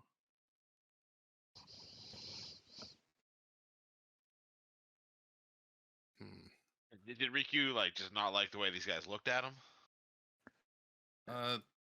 My insight check told me they're bad folk, so My Wasn't- gut told me that we kill. yeah, didn't really. And I felt like I'd seen enough of that point where I'd already decided this guy's bad news. She's going to draw her sword, which begins to glow and seems to act as a magical weapon or some sort of spell focus, and she is going to cast Burning Hands. So she's actually going to jump up on the table and just cast Burning Hands. Did that come through? Yeah, perfect. And that will do 3d6, and that's a dexterity saving throw from both of them, so it's going to do some damage. Damage immunity, that's all good. The flesh golem will get, or sorry, is that the abbot? No, that was flesh golem. So it will take half, and the abbot will succeed, so it'll also take half. So they'll both take 5 fire damage. Go. That will be her action, and she'll be like, "Can we maybe talk a little bit more before fighting next time?" But she jumps into action nonetheless to assist you. Axel, what would you like to do? Well, so an abbot is like a priest guy, right? Yeah. All right, so his AC is probably, not impressive. He's a cleric, might Um, be decent. All right. Well, let's test him out. It's been a while. We're going to rage. Then what's after rage? Then we great weapon master and recklessly attack the abbot guy. Okay. We're doing the works with silvered great axe.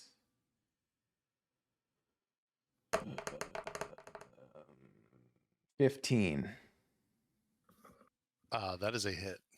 All right. Oh, sorry, wait. Sorry. That actually is not a hit. So 15 doesn't hit. Okay. Correct.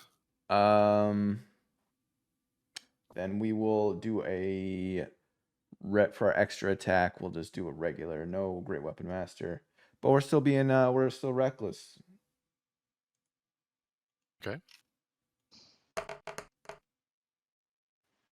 So 21. And then we'll do damage. I assume 21. Oh yeah. 21 does hit. Yeah. Yep. Somewhere between. So 16 and 11 21. plus 2 is of course 13. So 13 damage to the white guy. Okay. And you know what? We're gonna back up a square. End the turn there. So you're going to back up from him? Yep. Okay. As you do so, he is going to change how he looks. And are you able to get rid of his attack of opportunity for some reason, or are you Yeah, because I got mobile. Okay, cool. Yeah. So it looks like he will swing at you and then just automatically miss, basically.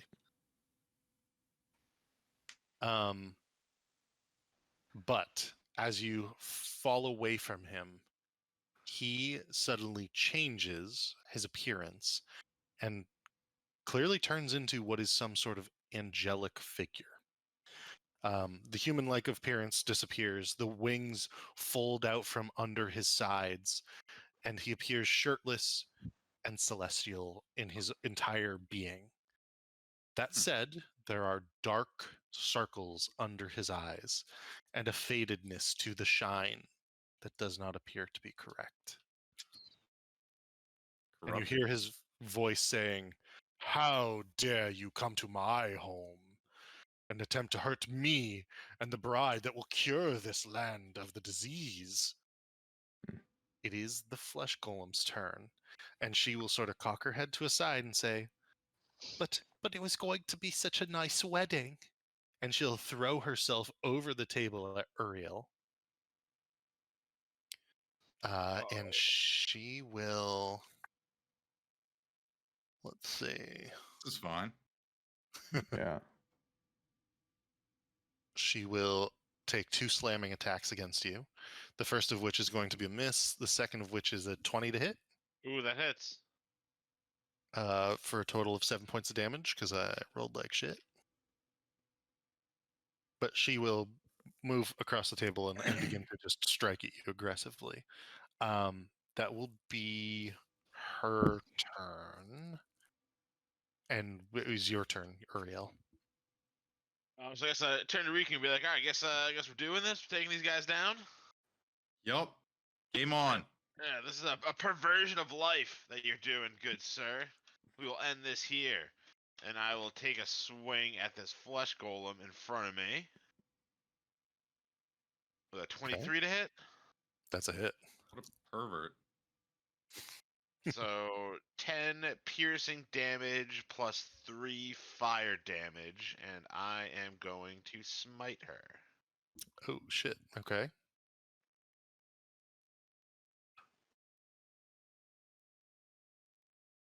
And another 13 radiant damage. My. 13 radiant damage. All right. So how much total was that? Was that 10? 23? 26. So 3 26. fire damage. Gotcha. 26 points damage. Yeah, you go right into her. And in fact, something that you immediately catch on to is that she seems to have an aversion to the fire in particular and is shying away from it. Okay.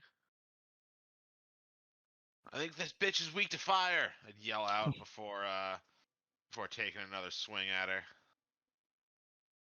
You could say, I don't think any of us can do fire stuff. Ooh, only I'm assuming 11 misses. And 11 hits. Oh shit. Besides Irene, who blasted her with fire. Oh, nat 1. So another 5 piercing damage. Okay. 5 piercing damage. You know what? Let's smite her again. We'll do another Okay. smite. All right. She's not yet bloodied. And another 8 radiant damage. Is she bloodied? She's now bloodied. Not bad. And that will be it for me. That bonus said- action. I'll shove her with my shield. Oh yeah, go for it. Is that a strength check for me? Bonus action to try to shove. So is that athletics versus, Yeah. or is that just strength? Yeah, it's a athletics check, strength check. She got a 26. 20. Oh, my goodness. So do you push her back 5 feet? Is that the idea? I think so. He has the Okay, choice let's of see. pushing her back or making her prone. Oh, if I have a choice, then I definitely want to do prone. Then she is prone. And she in particular, well, we'll toss a thing onto her. You actually are able to do it because you like sort of push her back into the table and it causes her to like sort of stumble and fall over onto the ground. Is there anything else you'd like to do? That'll be it for me. Okay. That brings us to the abbot, who will yell, "No, no, not the bride! What are you doing?" But he is going to take multiple melee attacks.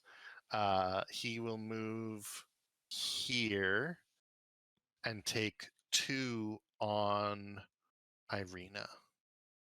Oh, The shouldn't first have of which done is going to that. be a 22. The second of which is going to be a 24. Uh-oh. and he uses that large mace in his hand that you can see, and that's going to do 8 and so 14 points of damage to Irina, but that's not the big damage. The big damage comes in the force of radiant holy damage smites. So that will Oh, do boy. 40 Oh my God. 54 points of damage to Irina, and she's basically fending him off and down on one knee. Hmm. And very hurt. And he's yelling, "I will throw you from these walls." That would be his 2 melee attacks, and that brings us to Vincent. What would you like to do as you hear the sounds of battle begin to emanate from the room beyond? Well, we're gonna run over to Uriel's steed, give him a little pet. Go, where's everybody? Look down the hall. And I'll use my bonus action dash to come in Kramer style and go, "Whoa, what's going on?" And see You can everyone dash as a fighting. bonus action? Oh, I just assumed. I think he did. just meant action. Okay. Yeah, sorry. I didn't know if you'd leveled up or changed something. Oh no, I misspoke. I'm just gonna use my action to go further. Okay. And then I guess, but that's all I got. So. Okay. Well, actually, I'll come in and go, "Whoa, what's going on?" and ask Riku, "Who's that guy?" That's the abbot. He almost He was just killed Irina. He was supposed to help us. Oh, he's not anymore. All right. Anything else? Oh. Riku, what would you like to do as you see your buddy Vincent charge into the room? Riku's gonna run up and poke the lady who's prone on the ground. Oh, okay. So that gives me advantage, right? It does. All right. Nice. Well, that's a 24. That is a hit. There's 11 damage, and I got my second attack.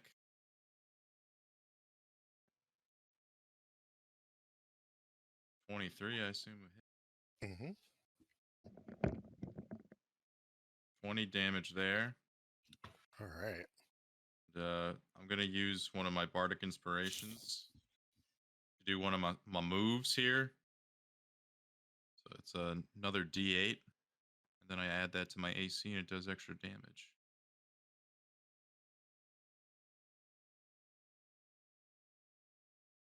So my AC is now 18, and I did 24 damage total. Okay. 24 damage total. Gotcha. And as you begin stabbing into her on the ground, she goes, "No, I don't want to bleed all over my wedding dress someday." Is there anything else you'd like to do? No, I can't move now that I'm next to her, so I'm gonna Okay. stay put. All right. Irina will yell, "A little help here." And gosh, what is she gonna do? We're all gonna be on that guy in a minute. Yeah. She is going to cast Bless, and she's gonna give a bunch of you some Bless. She's gonna give Axel Bless. She's gonna give Uriel Bless, and she's gonna give Vincent Bless. And she will remain where she is for now, because she can't really do too much else. Yeah. Axel, what would you like to do? I've been blessed. I feel like I gotta have to save Irina. How do I save Irina? Is this guy standing on like the table?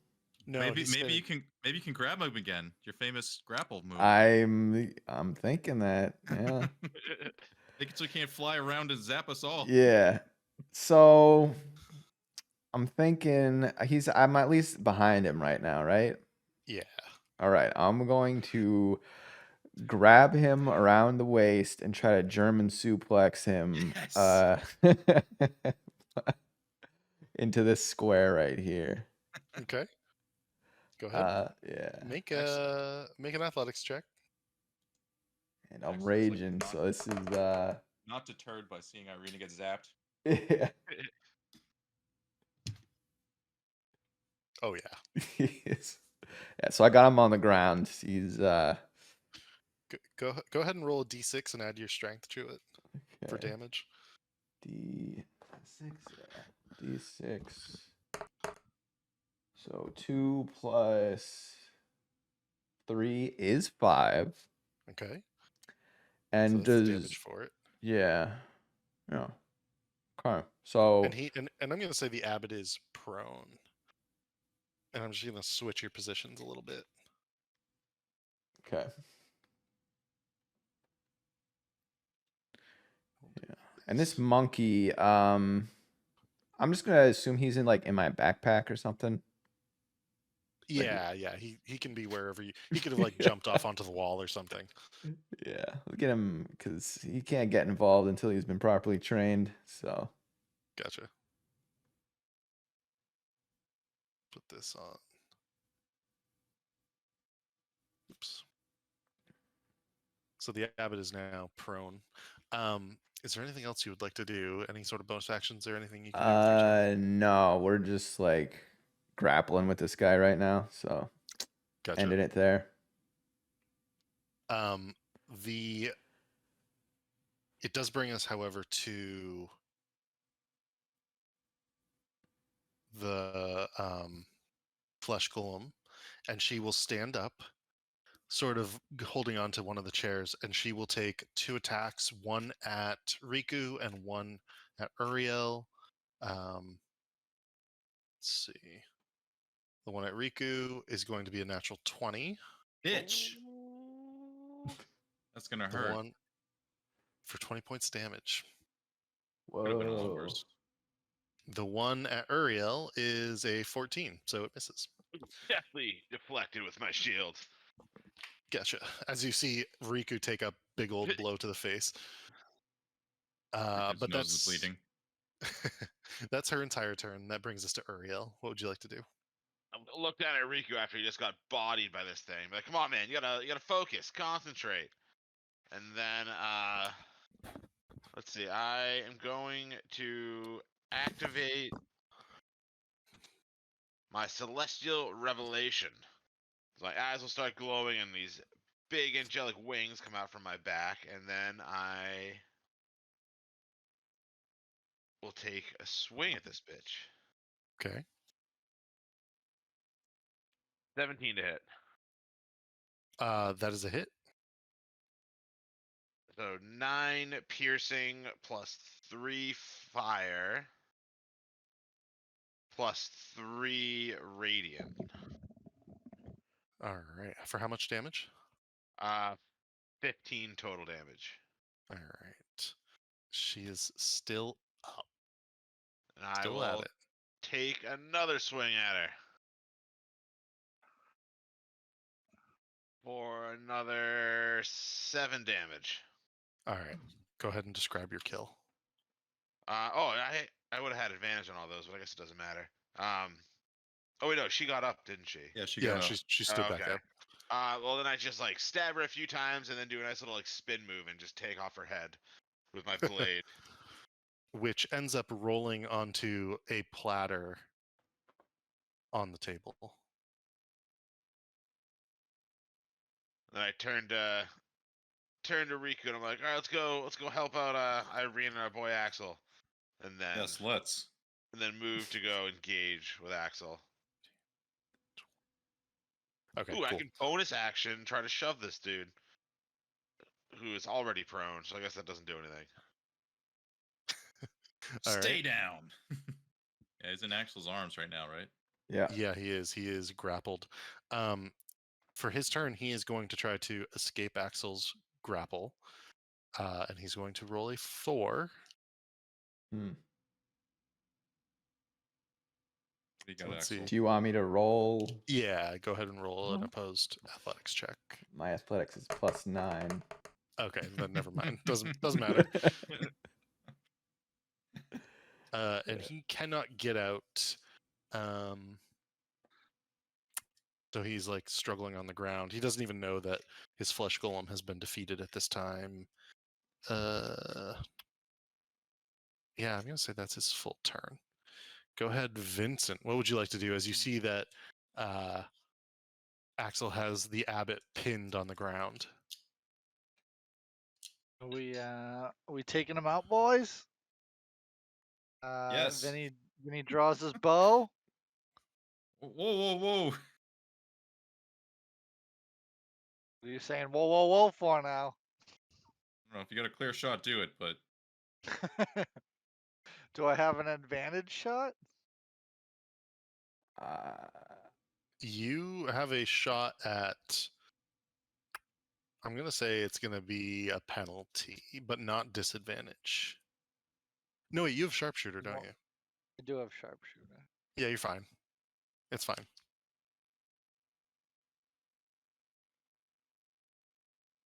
All right, so I'm shooting the guy. get him.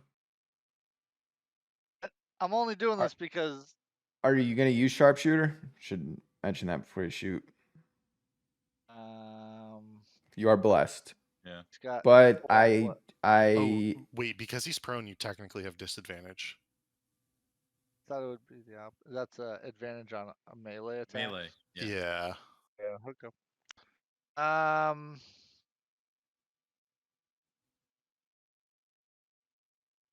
Should I run up and do other stuff? do you have a You got melee a whip, weapon? don't you?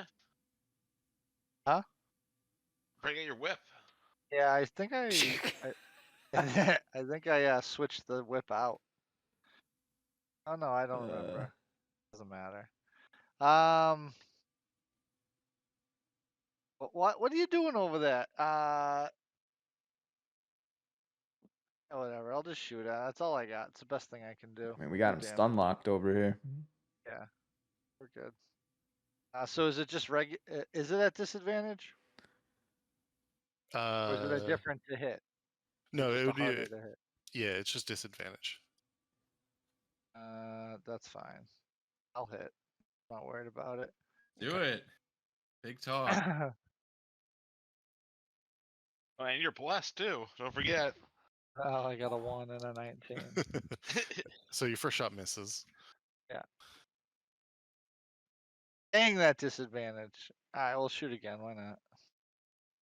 Nothing else to do. Pump some arrows into him. Yeah. There we go. That's definitely a hit. Yeah.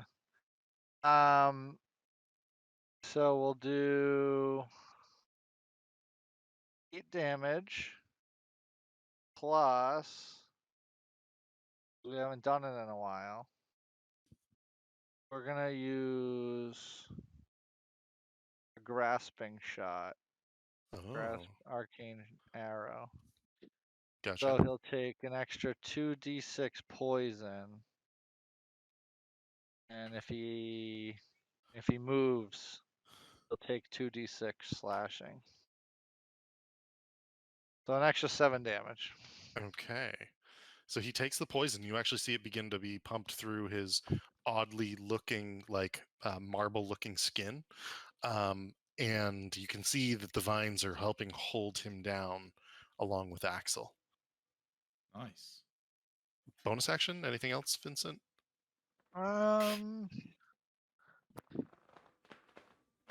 Oh, that's all I got. All right. That's going to bring us back around to Riku. What would you like to do? I think Riku. He's got the movement. Should. And I go around here.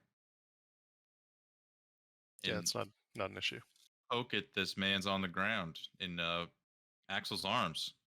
Go for it.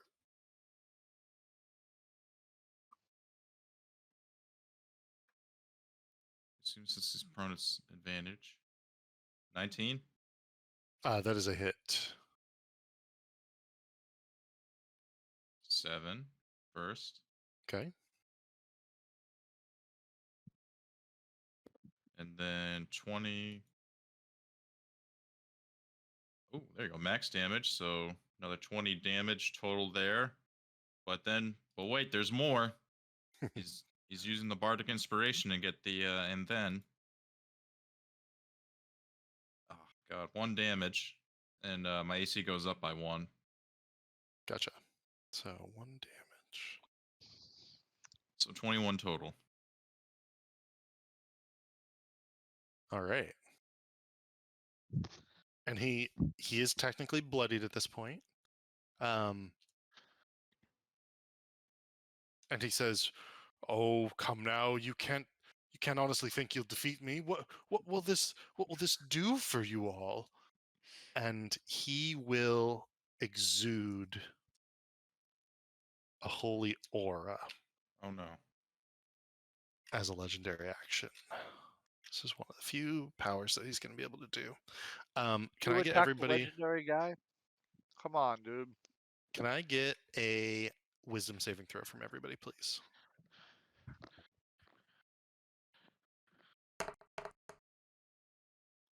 So And then Irina we get failed. to the bless, right? Yes, I believe so. Looks like only Irina has failed. Ooh, No, I failed. I got a 5. I got a Oh, low, gotcha. lowly 26. Okay. Well, I guess if I had bless, right? Yeah, Riku and Irina, you are going to take. Yeah, I'm probably still gonna fail. Well, you're not blessed. Oh yeah, I'm not blessed. You're right. Good call. 12 points of damage. Holy damage. Which puts Irina down. Oh shit. That Oh makes my Rika really low. god.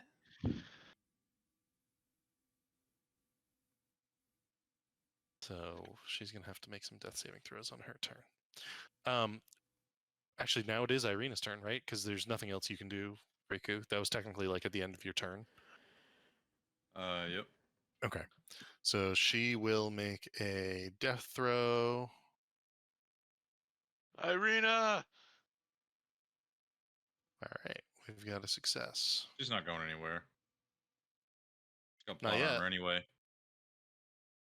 I don't know. She could die. When she She's went allowed to down, did we lose our bless? Yes, you did. Good call.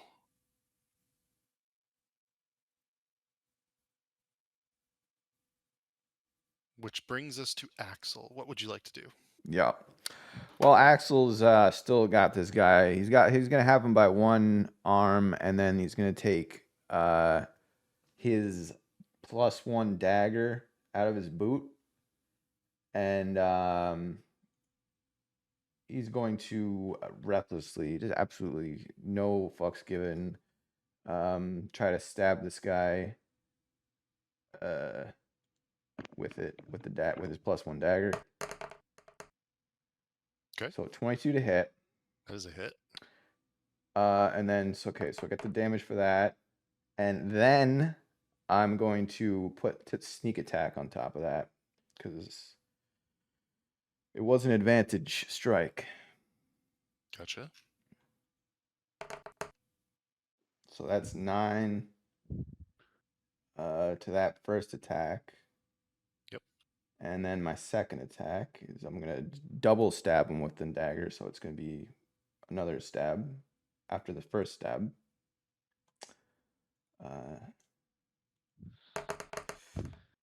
So it's gonna. I wish I had put the sneak attack on that one because that was a crit, and then so 11 on more 11, so 20 total damage. 20 total damage. Let's see. Okay. So you begin to stab into him, and he goes, "No, no, stop! No, no, gosh, no!" And you can see his holy aura. Like you're basically stopping him from continuing doing that holy aura that he was using at the moment. But I'm gonna say that you're also prone, technically. Not that it like really matters here, Axel, but you're also like sort of on the ground with him, right? Sure, yeah. Okay. Flesh Golem's gone. Uriel, what would you like to do? Let's see. Did you say this guy was bloodied? Yes, he is bloodied at this point. All right, let's see if I can go for the kill. So I am going to get up to him, use my wings to fly up in the air to get a little like diving action, and like dive down with my Eklua. Okay. See if I can get him. 16 to hit.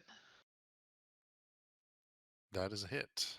No, wait, that is a miss. Oh, Sorry. no. That's a miss technically. Well, then that was one miss, so I'll hit him again. He is 26 prone. hits. Did you roll? Oh, yeah. he was advantage? prone. Yeah, so you can count that 26 as your first attack. So the 12, we'll do the 12 for the damage against him. All right, so 12 damage plus 3 fire plus 3 radiant. Okay. So 18 damage. Gotcha. And then roll for second attack. 22 to hit. That's a hit. So another 6 damage, and then if he's not dead, I will smite him as well. He is not dead. So let's go for a big ol' smite. Shame this guy. Ugh. Oh my goodness. Oh, I love this. I love it. So the He's still smite- alive. As I Oh bring my my sword God. down, the light just kind of fizzles out and just like out of a, poof when out I of a hit him. possible 24, you did 4. Yep. So, and then in shame, I just like bop on the head with my shield as my bonus action, and it's gonna hang my head and take a position. Okay. Let me find Man, what a waste of a second level slot. one thing. That is probably good enough. Yeah, that'll be good enough. Okay. It is his turn after that, right? Oh yeah, I'm all done. Okay. What the He casts polymorph, Oh, what a dick! and he's gonna turn into a Tyrannosaurus Rex. fuck? Is that real? Yes, it is. He has polymorph, and I was waiting for him to get to low HP. to I be able turn to into activate it. dinosaur. So it's Okay. he can turn into anything up to his challenge rating. So he's pretty strong actually. So he's gonna turn into a T-Rex, which is I gotta add this to the tracker. Sorry, Oh, give me a yeah. moment. Want to wrestle with your short arms? Tyrannosaurus Rex. Cool. So the T-Rex is not bloodied. It is going to throw, as it polymorphs, it's going to throw Axel off. I need a dexterity saving throw from Whoa. each of the three of you in that area. 7. Goddamn T-Rexes. Did not. Okay, first the guy transforms into some like angel thing, and then he transforms into a dinosaur. So it would be a 19. So if you get a 19, you can stay close by. 19 or above. So 7. That's going to cause you to take I got launched. 2d6. Yep. You're going to go this far.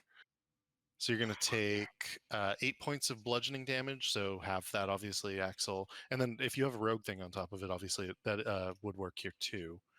But the T-Rex. That's right. Does danger sense? Like yeah. Okay, so I gotta roll my dex save again. You said 8 points of damage? 8 Yeah, points of advantage bludgeoning on damage. dex Yeah, save. just for Axel. All right, still got a 6 anyway. So 4. Okay, 4 damage.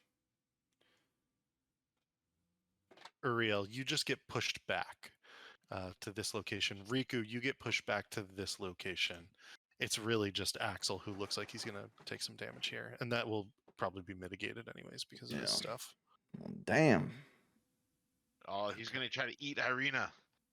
What's the game plan now, Riku? You gotta wrestle the T-Rex. Oh, good lord. Huge beast. So the T-Rex is like pushing up against the ceiling. What's the size? huge, technically. So I can't even grapple him probably. Yeah. Yeah. Oh no. Can you shield bash him prone? Probably not, because he's Yeah. two Probably sizes not. bigger. That's what we get for trying to cheese it. All good. If all only I good. rolled better on my smite instead of like Why are we minimum trying to? damage. I thought we only had to fight one legendary guy. in this. Why is Riku making us fight other people? I didn't realize he was that strong. Sorry. That being said, it is now Vincent's turn. While it's Vincent's turn, I'm going to find a slightly better token to get out there so it's a little cleaner. Go ahead, though, Vincent. Vincent's gonna draw his bow at the big T-Rex and go, guys, are we sure this is the right play? Oh, we're kind of committed now. Alright. Yep. Out of curiosity, when the T-Rex transformed, did he move at all? He did not. It was Got his bigger. full action, and he simply got just changed bigger. into the T-Rex. Yeah. Okay. Although I'll give you this: you can roll the slashing damage because he did sort of like push out of the bonds of the vines or whatever it is. So you can apply that slashing damage. That would count as movement here. I'll take it. 2d6. 10 Pretty good. Yeah. is pretty So good. so the T-Rex grows out of the vines, but it does cause some gashes on the reptilian skin. All right, so we'll do sharpshooter. Okay. Let's do some damage, boys. Oh wait, that was the damage. Wrong button. See if we hit first. That is not gonna hit, so we're gonna take a second shot. All right. The second shot should hit. Oh, was that a nat? That was That was a crit. that was a crit. Nice. Hells yeah. So I think it already did it. So it rolled an extra die, so 13 is my Nice. my ability. 13 is your ability. Okay. Let's see. Yeah. But plus 10, because I did Plus 10. sharpshooter. So 23. So 23. Does the sharpshooter damage double too? Like, would it be 20 instead of 10 on a crit? No, it's No. just a plus 10. Just the flat. things you roll. Yeah. All right. But my new ability. Oh wait a minute. Wait, what are those damage die? They're D8. I was gonna say I can re-roll a damage die, but No, that's fours are fine. pretty good, right? Don't Yeah. forget you do have action surge, and that resets yeah. at short rests. That is a good reminder. Action surge, sharpshooter. All right. Go for it. This is another miss. All right, another attack, sharpshooter, -5. Let's see. Oh God. Okay, so sadly both of those do miss.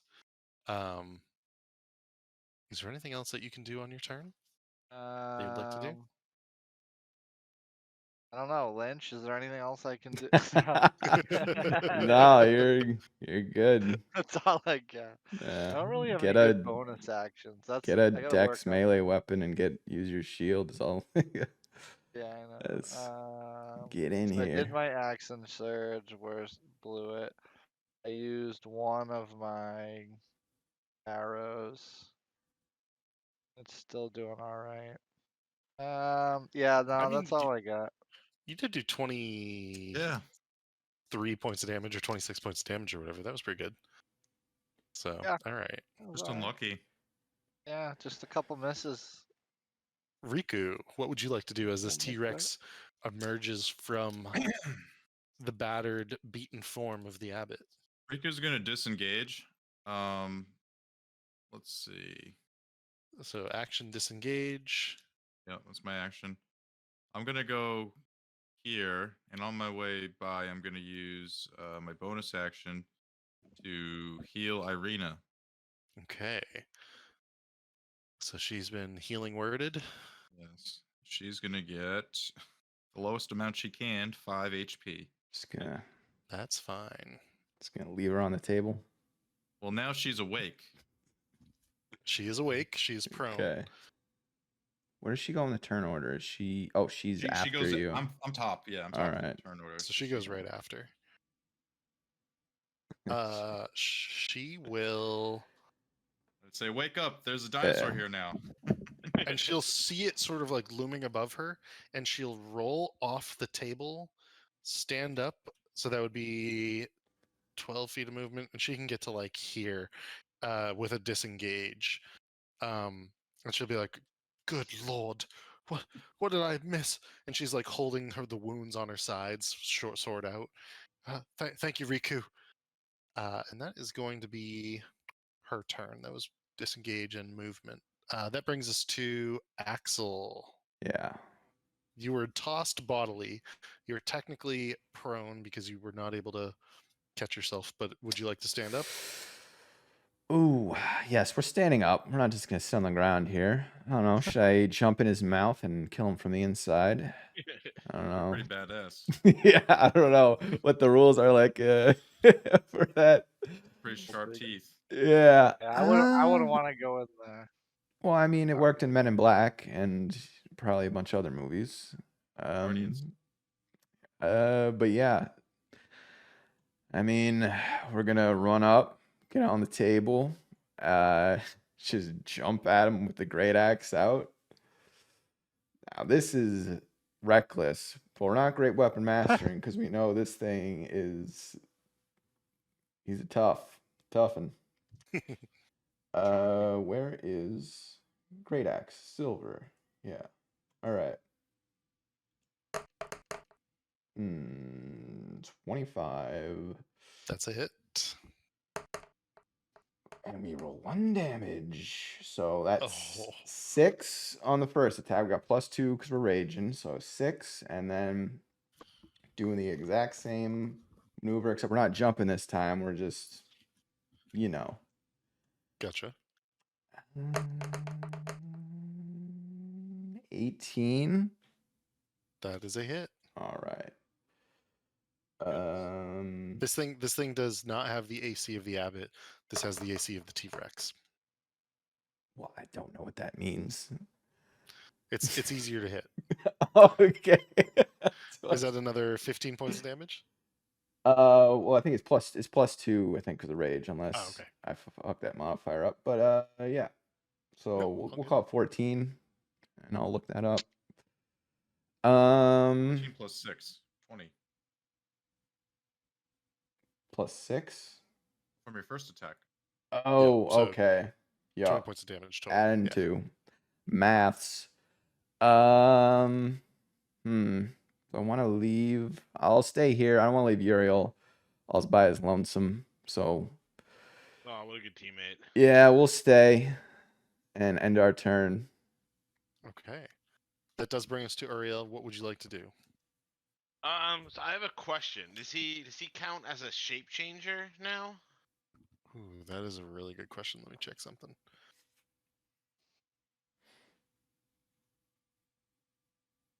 So the ability that lets him do this is literally called change shape. He can present himself either as a human or as this angel form or use a polymorph spell. I'm gonna say yeah. Okay. Yeah, he's a shape changer.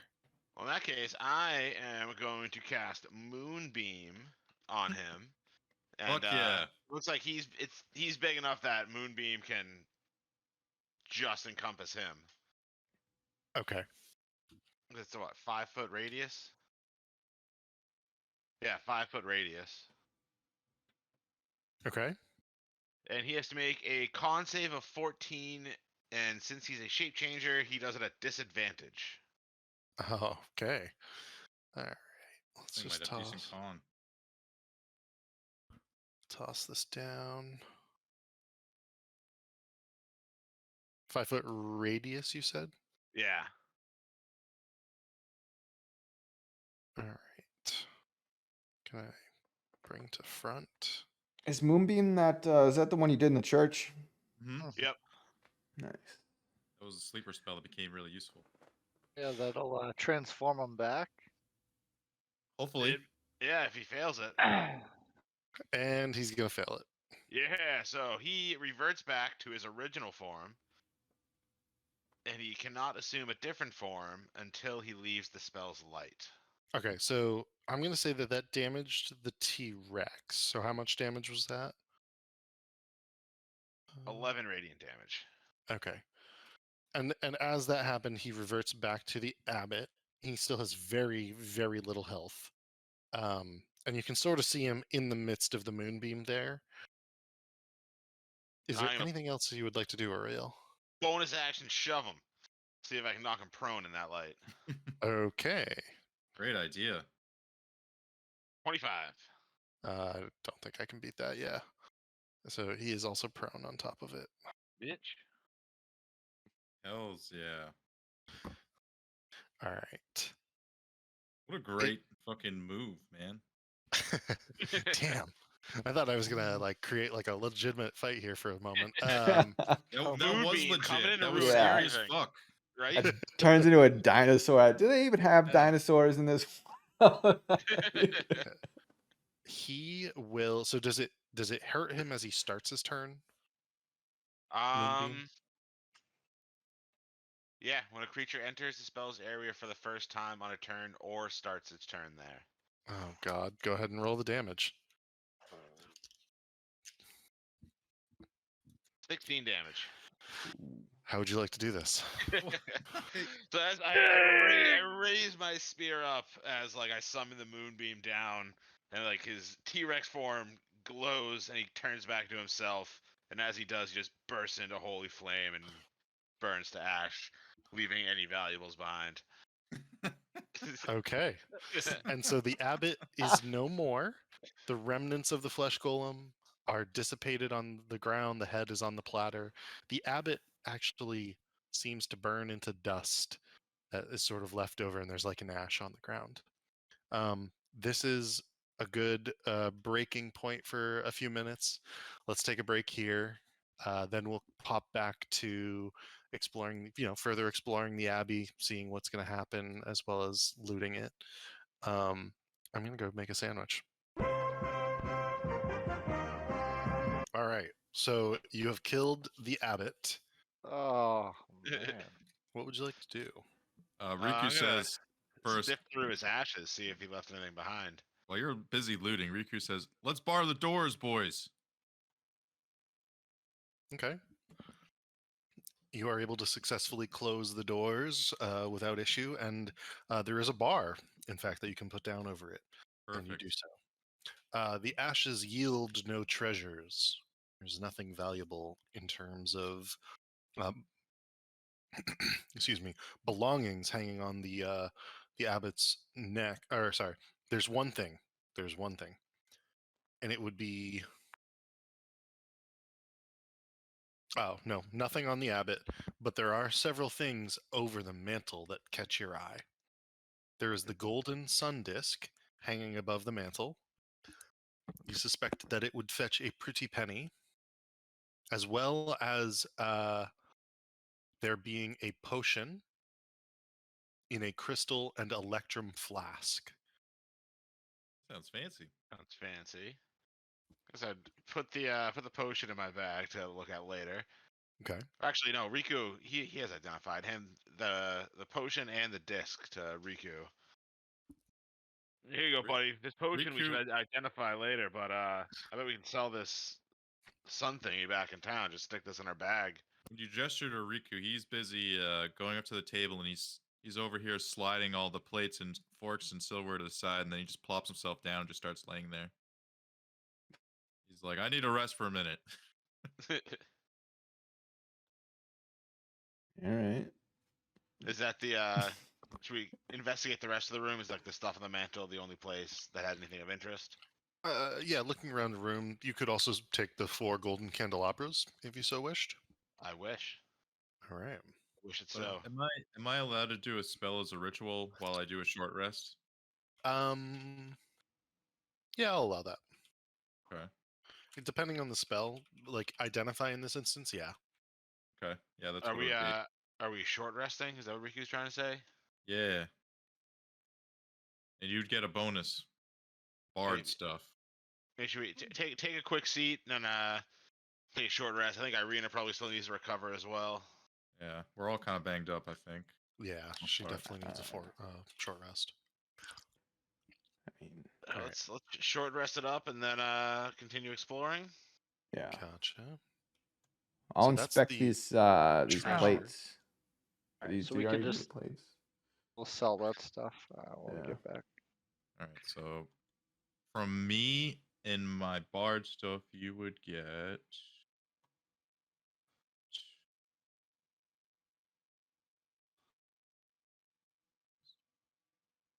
an extra 1d6. Do you have to use a short rest die to get that?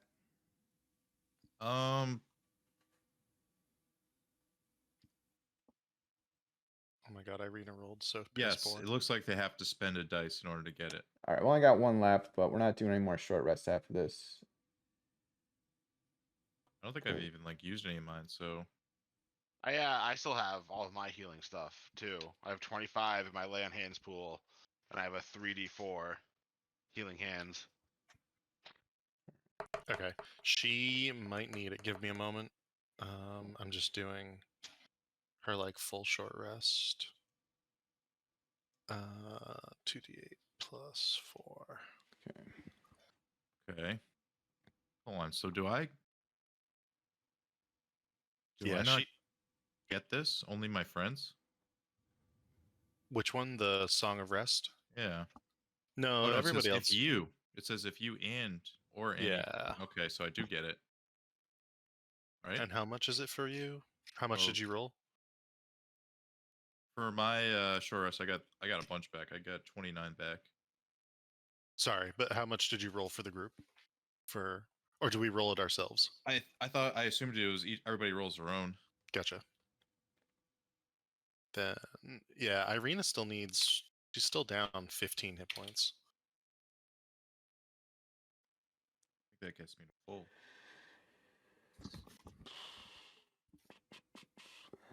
15 out of 60, though, right? 62, yeah. So So she's she's at at 47. That's not bad. She used all her dice. I did. She rolled like shit. It's unfortunate. Sleep. Well, see what I have for spells. I got 3 1s and 3 3s.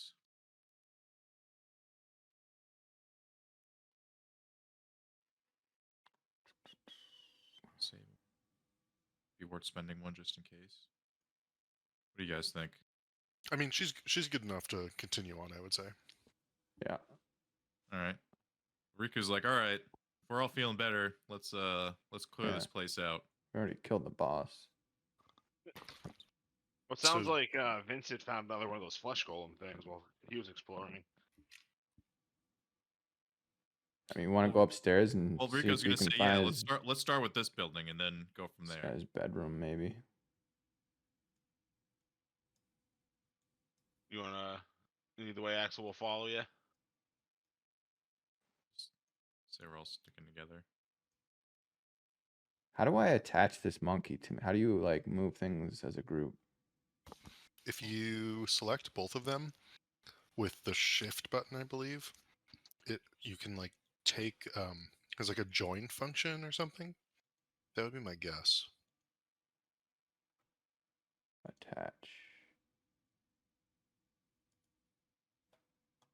Whoa, what? I'll figure it out. Let's see if we can do it here if you want. Oh, did we refresh the map? Yeah, I'm going upstairs for you. Which that was the right move, I believe, because Axel was headed up. Yep. Here, I'll put you guys starting with Axel. Piccolo.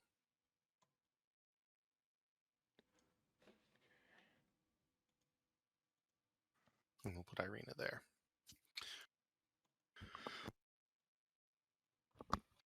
As you enter this room, you find yourselves The wooden stairs climb 20 feet to a loft with a pitched roof and a door in the center of the south wall.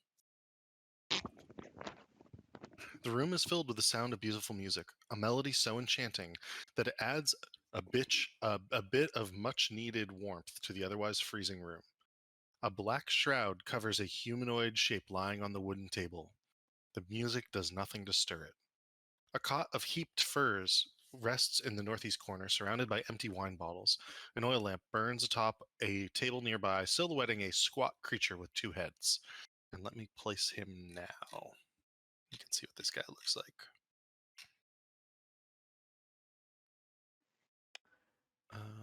This is like the opposite of what I thought it would look like up here. Oh my Really? god. So this guy's over here. The oil lamp burns, silhouetting a squat creature with 2 heads. It sits on the edge of the cot with a viola between its legs. With a crustacean, claw-like appendage, it grasps the neck of the instrument while running a bow gently across its strings with its human hand. Hey Rico, look, it's another musician for you. Rico would start playing with it. It looks up at the noise and the sound, and you hear him say, "Oh, what madness is this? Who are you?" We're the new masters of the estate. It's the larger head that does all the talking. The smaller head yawns, and you can see that a forked snake's tongue hisses out as it does so and gives odd cries. Oh, master of the estate. Oh, do you bring cloven more wine? Riku, do we have any wine to give this guy? Riku shakes his head. Yes. Perhaps he'd like a pastry. We don't have any wine, but we do have these wonderful pastries that we've recently acquired. If you'd like one of these. Pastry? I don't know. It's only wine that helps keep Cloven playing so well. No, this will help you. Make a persuasion check. I'll do it.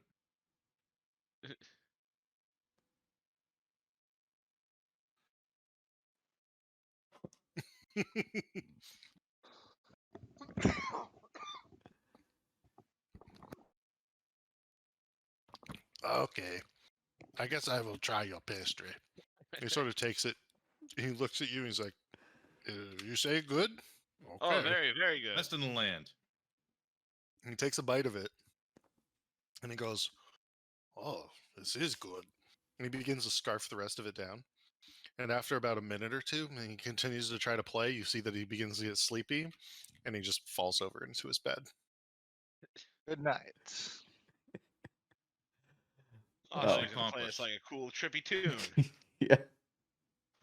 Yeah, we've anyway, been wanting to so- test those out for a while. What happens when you eat children? Should we see what's under this ominous black cowl-looking thing? Yeah, I mean, go for it. This a room, body. What do you think yeah, it this is, I guess, man. lift off the veil to see what was underneath. Beneath the shroud lies a creature made of stitched together body parts. Gross. You believe you actually recognize a few of them as your own. Oh no. Wait, what?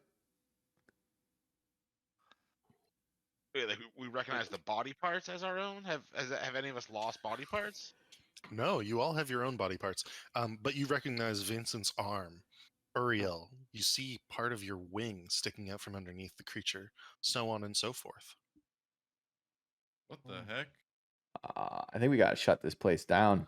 Yeah, this Ariel is not okay with this. Let's You guys want to start a fire? yeah, on our way. Let's finish looting the place, then we'll burn it down on our way out. Okay. Oh man, no, Do this you is. touch any of it, or do you just leave it as is? Oh, I mean, I feel like we should at least try to destroy this body. I'm not touching it. yeah. Because Riku's Just all based set. on the way, yeah, the fact that that's a question. It's But I feel, yeah, it makes me nervous to touch it. But I feel like we would have No. like tried to blow it up or break it or What? something. No, you leave it Uh, alone. That is your decision, not the group's. All right, I guess we don't touch What are you it. gonna do? Rip it apart? I was gonna blast it with my Eldritch Blast. You gonna just kill a dead body? Well, just like break it apart. That's what I'm saying. Then you'll just have like a A pile bunch. of parts. Oh, it's better than like some weird zombie monster that could wake up and come after us. Ugh.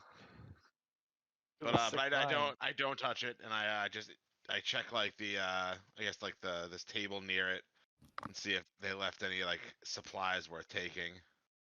Okay. Putting the shroud back over it, you walk over to the other table. There are surgical implements, basically, something that could be used to stitch all these different body parts together. There's really not much else within this room, however.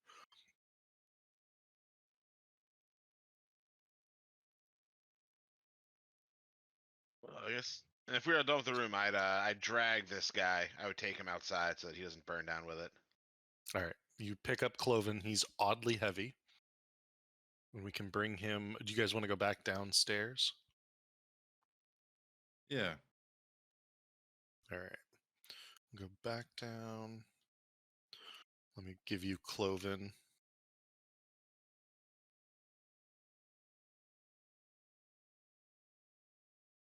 He's actually a little smaller.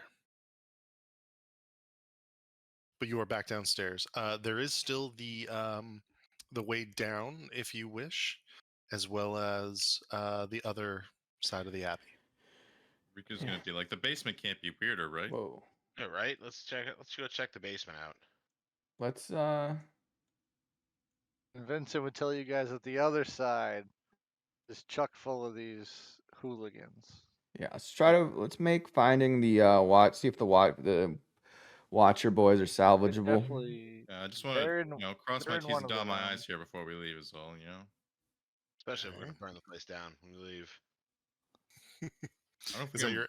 burn a stone place down. Yeah, it's Yeah. it's pretty stone in comparison to, say, the Watcher's house. I think by killing the guy doing everything, it should ruin the operation.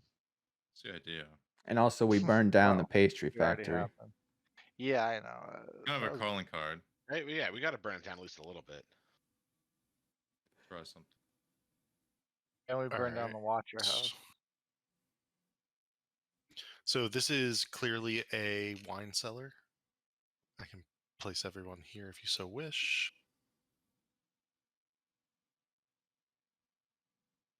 Any good Riku, how many vintages? of these barrels of wine will fit in that bag of holding? I don't think any will, but Yeah, could you get any through the opening of the mouth of the bag? No, true. I think so. Siphon it off. What if you just poured liquid into a bag? How would it come out? Like how many of these casks are full? 2 feet in diameter. Okay, so make an investigation check. I'll also say that the stone steps descend 20 feet to a cellar that contains 10 barrels of wine in an L-shaped wooden rack packed with wine bottles. The barrels, based on your investigation check and looking about, none of them are full, or all the ones in the center are empty. Looking through everything, you don't notice anything, Uriel. It looks like, though, that there's quite a bit of the cheap wine, which would be Purple Grape Mash number 3. There are a few bottles, however, of Red Dragon Crush, a fine wine. Ooh. We Take all love those. Red Dragon Crush. Oh yeah. Slide that in. Yeah. Carefully pack up the bottles of wine and put it in the bag of holding. Okay. That is accomplished without issue. Is there anything else anyone would like to do in here? What's up with this this table over here? It just seems to be a table. In particular, it appears that there are the remnants of an alchemical set, as well as like an empty wine decanter and a few other just like random embalming tools. Okay. While he's doing that, Riku holds up the wand secrets. You would like to expend a charge. Ah, okay. What does that do again? It tells me of any secret door or trap within 30 feet. And the one pulses and points at the one nearest to you. Okay. You expend one of the charges. It does not point towards anything in particular, except for a bottle of wine right here. Ooh. Okay. Riku goes to take a closer look at this bottle of wine. It's just an empty bottle of wine without a stopper, and so there's nothing but dust inside of it. As you take a look at it, though, you come to realize that it appears to be melded or molded, like into the wooden casing itself that's holding it. Ooh. Riku's gonna pull it. As you pull it, there's a stone that slides open, sort of like underneath the floor here, and a pedestal begins to like come up out of the stone. On the pedestal is another bottle of wine that somebody stuck down into this hole, and inside appears to be some sort of piece of paper. Curious there. Riku's like, anybody thirsty? And pops the bottle and tries to get the paper out. Okay, it takes you a moment, but you fish the paper out. In fact, you're able to sort of use the wand of secrets to sort of slide it up and out. And as you unfurl it, it becomes clear to you that it is a spell scroll. In particular, it is a spell scroll of Hero's Feast. No shit. That sounds like a fancy spell. That Sounds is like you know what it is. quite the fancy spell. Good find, Riku.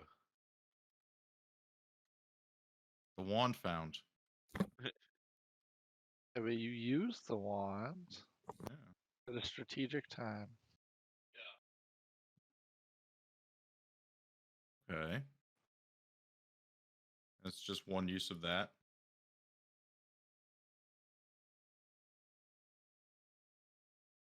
Nice.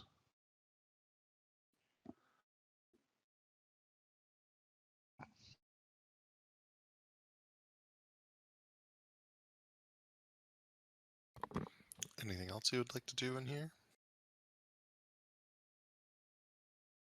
Pretty good. What level is this? Let's see. Hero's Feast is 6th level spell. But if it works, you get quite a bit of like really powerful bonuses. Yeah. Sounds like a great one to use right before fighting a Dracula. Right?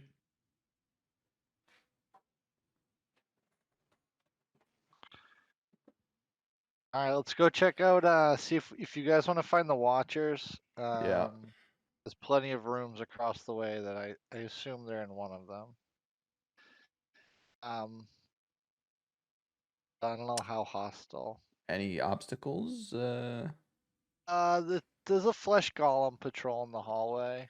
Hmm. Then Okay. and then yeah. So the building has a long hallway. Yeah, it's a hallway with a bunch of rooms, and there's a bunch of these mongrels in the rooms. I went into one. Do- They were singing and dancing. Does the building have two ways in? Yeah, it's right across the way. All I'll show right. you. So what if two of We'll us go went in in one door and two of us went in the other door and we sandwich anything that's in a long hallway? Ooh, might not be a bad idea. Yeah, we could take. Yeah, we can attack the golem real easily. And then we can check the rooms. Okay. So yeah, Freely. like me and Axel taking point. like pinch a move. Yeah. Whatever is is this open right here? If we go back to the middle, we can yeah. We can go the way I came when I was invisible. All right. So someone come with me, and then you guys go straight through, and we'll meet in the hallway in the middle. Yeah. Oh, okay. So we're going this way. Yeah. All right. So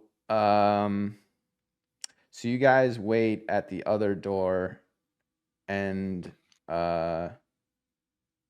maybe. Oh no, Uriel can't really sneak. I can't. Which way would you like Irina to go as well? Irina, stay with the healing boys. Yeah. Does Riku have any ranged attacks yet? Not really, just shatter. So I'll just fast forward to when we get to this, unless there's something that's gonna be in our way. No, you're good. Okay. So we're gonna get to here. You guys are there. The plan would be, because we don't know, because me and Vincent can sneak. So I'm assuming the flesh golem isn't even where we see him right now, because he does like a back and forth thing. So we don't know. But the point he's is that actually- we're not worried about it. We're just gonna ambush him. So. Yeah. You want, maybe we'll have Yeah. like Uriel going first to like cause the initial distraction. You know he's there. Just go get him. Yeah. Not overthink it. 4-on-1. Right. Yeah, Uriel 5-on-1. just Just Yeah, go so in, Uriel- shoot him. Uriel We'll just meet yells you. out and kicks the door in. When you hear my shout, that you guys come barging in. Should we sneak? At least it's no sneak. Okay. Sneaking's no. for nerds. We're just gonna start like 5, 10, 15, 20, 25, Yeah, 30, like I'm 35, at 40, 40 health. 45. I'm ready to go. Let's take. I this mean, guy I out. can. He's still in my range, so it's whatever. I have stealth. Let's roll stealth. Let's go, and then we'll attack. Hmm. All right, so now we're rolling stealth. Yeah, why not? Because why not? I mean, whatever.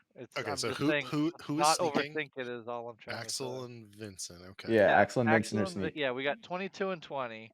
We're gonna attack first, and then give the signal, and they're gonna come in. Okay. So as you begin, Oh, and it's super carefully dark in here, so we can't even see. Yeah, it's dark. That's what I'm no. saying. Is it's just go until you see him, and then I'll yell All right. attack. Yeah.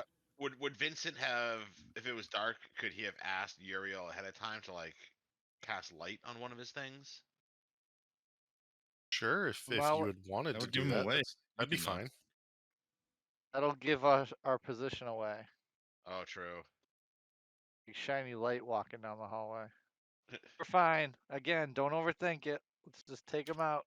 So Look for the watchers. yeah, I'm gonna go a little bit ahead until I run into him. Okay. You begin creeping through the dark until you find an unexpected sight.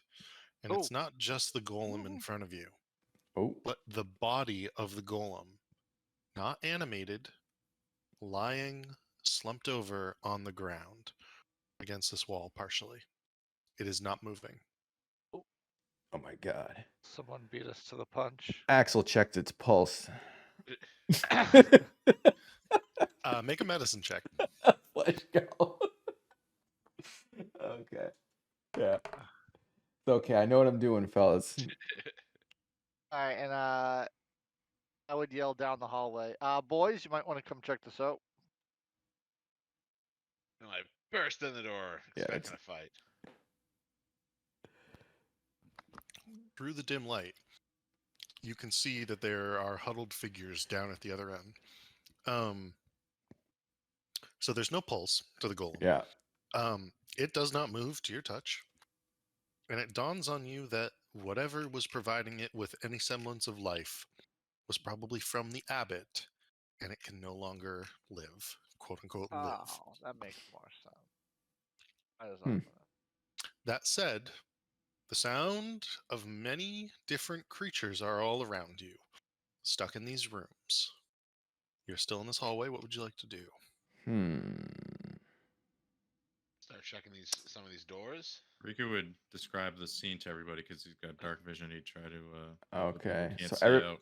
I guess everybody pick a door and roll whatever we roll to see what we can hear. Are we still sneaking?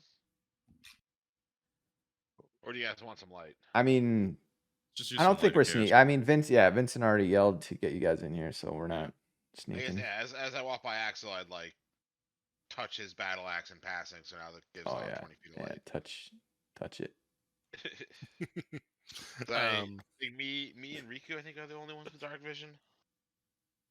okay. So, who would like to do a door first?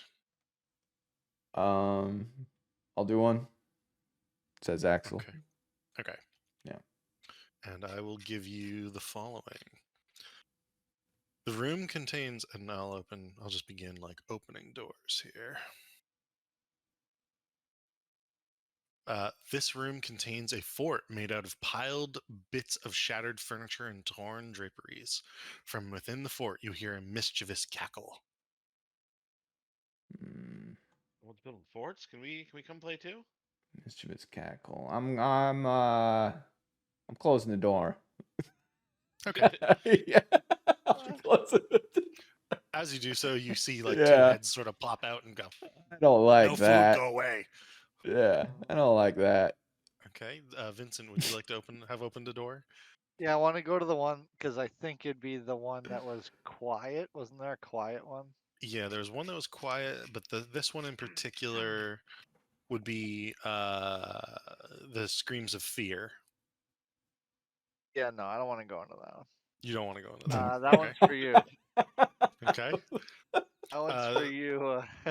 the one that was quiet would be the one that the flesh like golem is the- closest to. Yeah, I want to go in there. Okay. Open this. This one is quiet. This one has. This Why are you is. laughing? Why are you laughing? It has 9 mongrel folk, Oh God. and they are all sitting on the floor, and they look thin and emaciated and very hungry. And as you open the door, Vincent, they Yeah. all their heads turn to you, and in one, they all unison, "Food." Oh. Uh. Give him the flesh golem. Skip. no, Yeah, What? Oh, would they eat that? Yeah, maybe. that's food. Okay. Vinny drags in the flesh golem. Says eh? It's kinda- Sprinkle some salt on it. Gauges their reaction. They kind of look down at it, and then they look up at you. Alright, And and then- then Vinny would do prestidigitation and turn it. And can I make it look like a nice grilled? So I think with prestidigitation, you Front- could make it smell like something if you wanted. Yeah, I think visually too, right? I think you can Ooh, clean. I think up that's a bit. minor illusion. I'll team up with Uh, Vinny, and I'll use minor illusion to make it look Yeah. like what he's making it taste like. Okay, sure, whatever. We'll just make it look pretty for them, appetizing, and then shut the door and leave. Okay. And as you do so, you hear shuffling and saying "food" in unison. We don't want any part of it. There's nothing. There's not them. Well, Okay. that was creepy, Vincent. Let's not open Yeah. that door again. I'm gonna go to the next room. That's just. I guess I'll check out my room. All right. This one. This is where the people are fighting. So Ooh, there that are might be them. That might be them. multiple voices fighting. And I'll just toss these guys in here. Oh. And as you open the door, there are 5 mongrel folk, all arguing loudly. 4 mongrel creatures brawl amid the wreckage of the bedchamber, while a 5th watches and cackles behind a life-size painted wooden woman statue of a saintly woman in clothes. The 4 that are fighting aren't trying to kill each other, but they're trying to assert some sort of dominance, you believe. The statue is roughly 5 feet tall, carved from a single piece of wood. Give me a... Actually, I'll have Irina just tell you, because she's around. As she looks in, as you open the door, she goes, "I think that's a statue of Saint Markovia, the saint who helped found this monastery." It looks like they're fighting over her likeness for some reason. Indeed. Guess I would slowly back out and close the door. Okay. And nothing else there. Is there anywhere else that you would like to go? Check out any of these other rooms, Riku? Riku pops open this door. Okay. Um, in this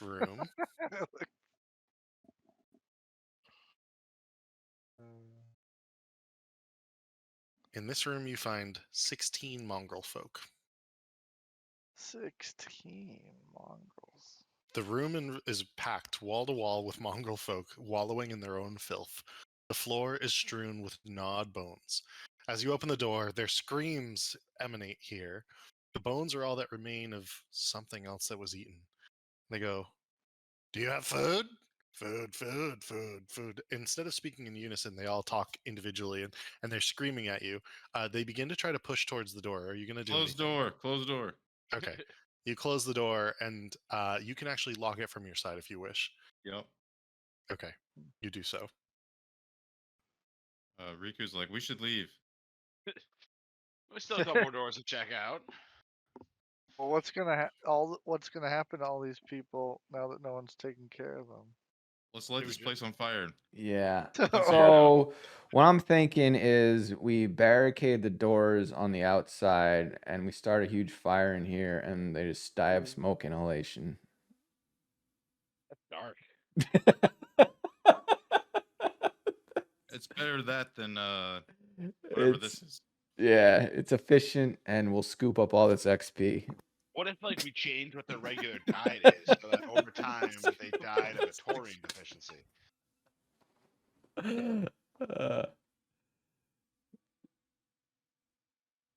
What was I like the XP farm. no, I mean that's not a thing. What was your idea, Uriel? No, it wasn't a real idea. I was Oh, just Let's just joking. keep Oh, look, okay. let's just keep looking for the watchers. Yeah. How many rooms are left? We One, got two, two. You've got We two got rooms left. two left. 2 rooms left. Let's go. It's gonna be 2 more rooms As a of group, let's go. Finish them off. Nah, I'm these not going in the screams creatures. room. All I right. look at Axel. Axel, go in that first room. Yeah, I'm gonna give a knock and say hello. Okay. You hear the cries of some small creature. Okay, that Yeah, yeah, sounds. save it. Are they meowing? No, they're not meowing. All right, let's give it. Let's crack her open. Okay. As you open this one, there are 10 mongrel folk in Oh here. my God! Closing it's- door. And it seems that they are filthy mongrels cradle screaming young in the debris-strewn corners of this room, while several more hoot and holler roll on the floor and whack each other with sticks. And it appears that they are tending babies. Ew, the nursery. Yeah. This guy's like raising an army for something. Okay, so every door so far has been these mutant things. Yeah, and that's where we think the watcher is, don't we? You think they're one of them? You think one of these is the Yeah. Watchers? Yep. Maybe it was All the right. room that only had 2 in it. Should we so open? Should we go for the last one? Yeah, There's 2 we more gotta. rooms. 2 more rooms. All right, going for door. Okay.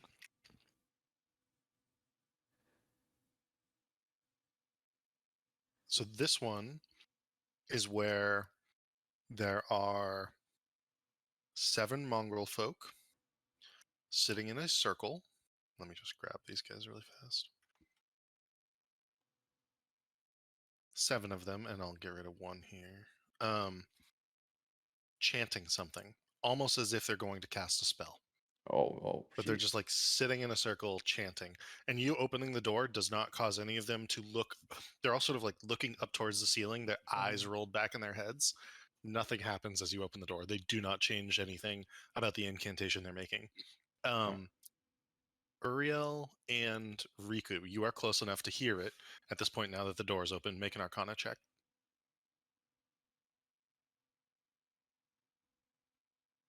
Big 2. 11. Okay. What languages do the two of you speak? Common, Elfish, and Sylvan. But if I were to use a spell, I could speak any language. So it's definitely not any of those. Is it abyssal or celestial? It is abyssal. I can Ooh. understand what they're saying. Okay. You don't know the meaning behind the words because of your low Arcana roll, and in fact, you would be surprised if it's actually even a spell. But there is something in there consistently about the whispered one he comes, the whispered one he takes us all.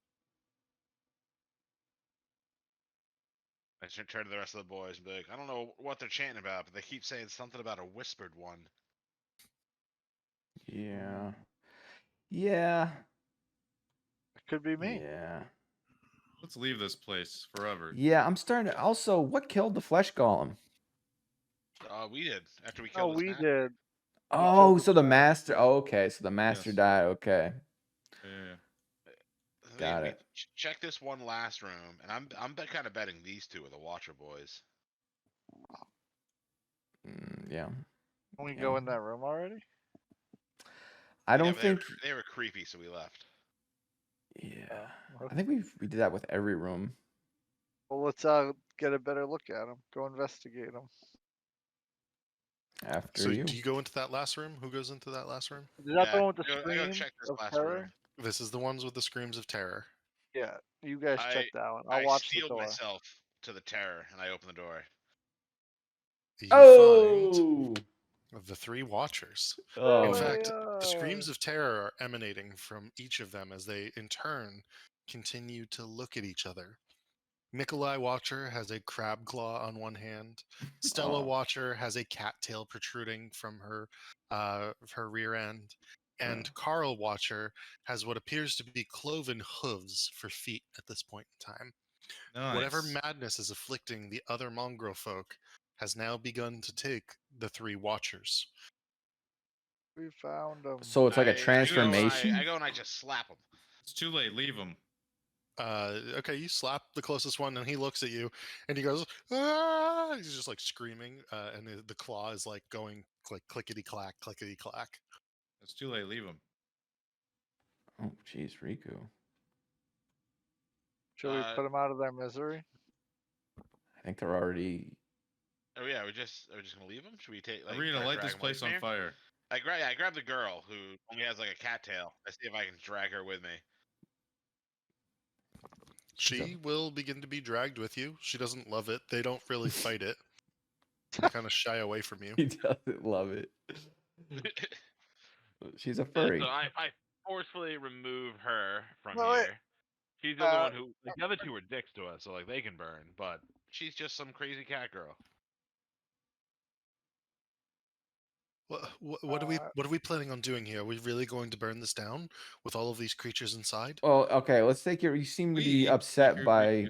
Raise an eyebrow. You then keeps walking. Yeah. And Irina's like, I'm not doing any such thing. Well, what do you She'll- think? We should leave these? They're gonna starve to death. We're not. No one's gonna let them Yeah. out, Irina. They're just gonna We eat just, each like- other if we don't burn them all now. Riku smiles. Just keeps walking. Do we just loose them on the countryside, Irina? Is that what you're thinking? She doesn't actually have an answer. She wants to know what you all think you're gonna do. Yeah, I think we're doing them a favor by putting them out of their misery. Riku's over and he's not doing anything himself. He's just walking off.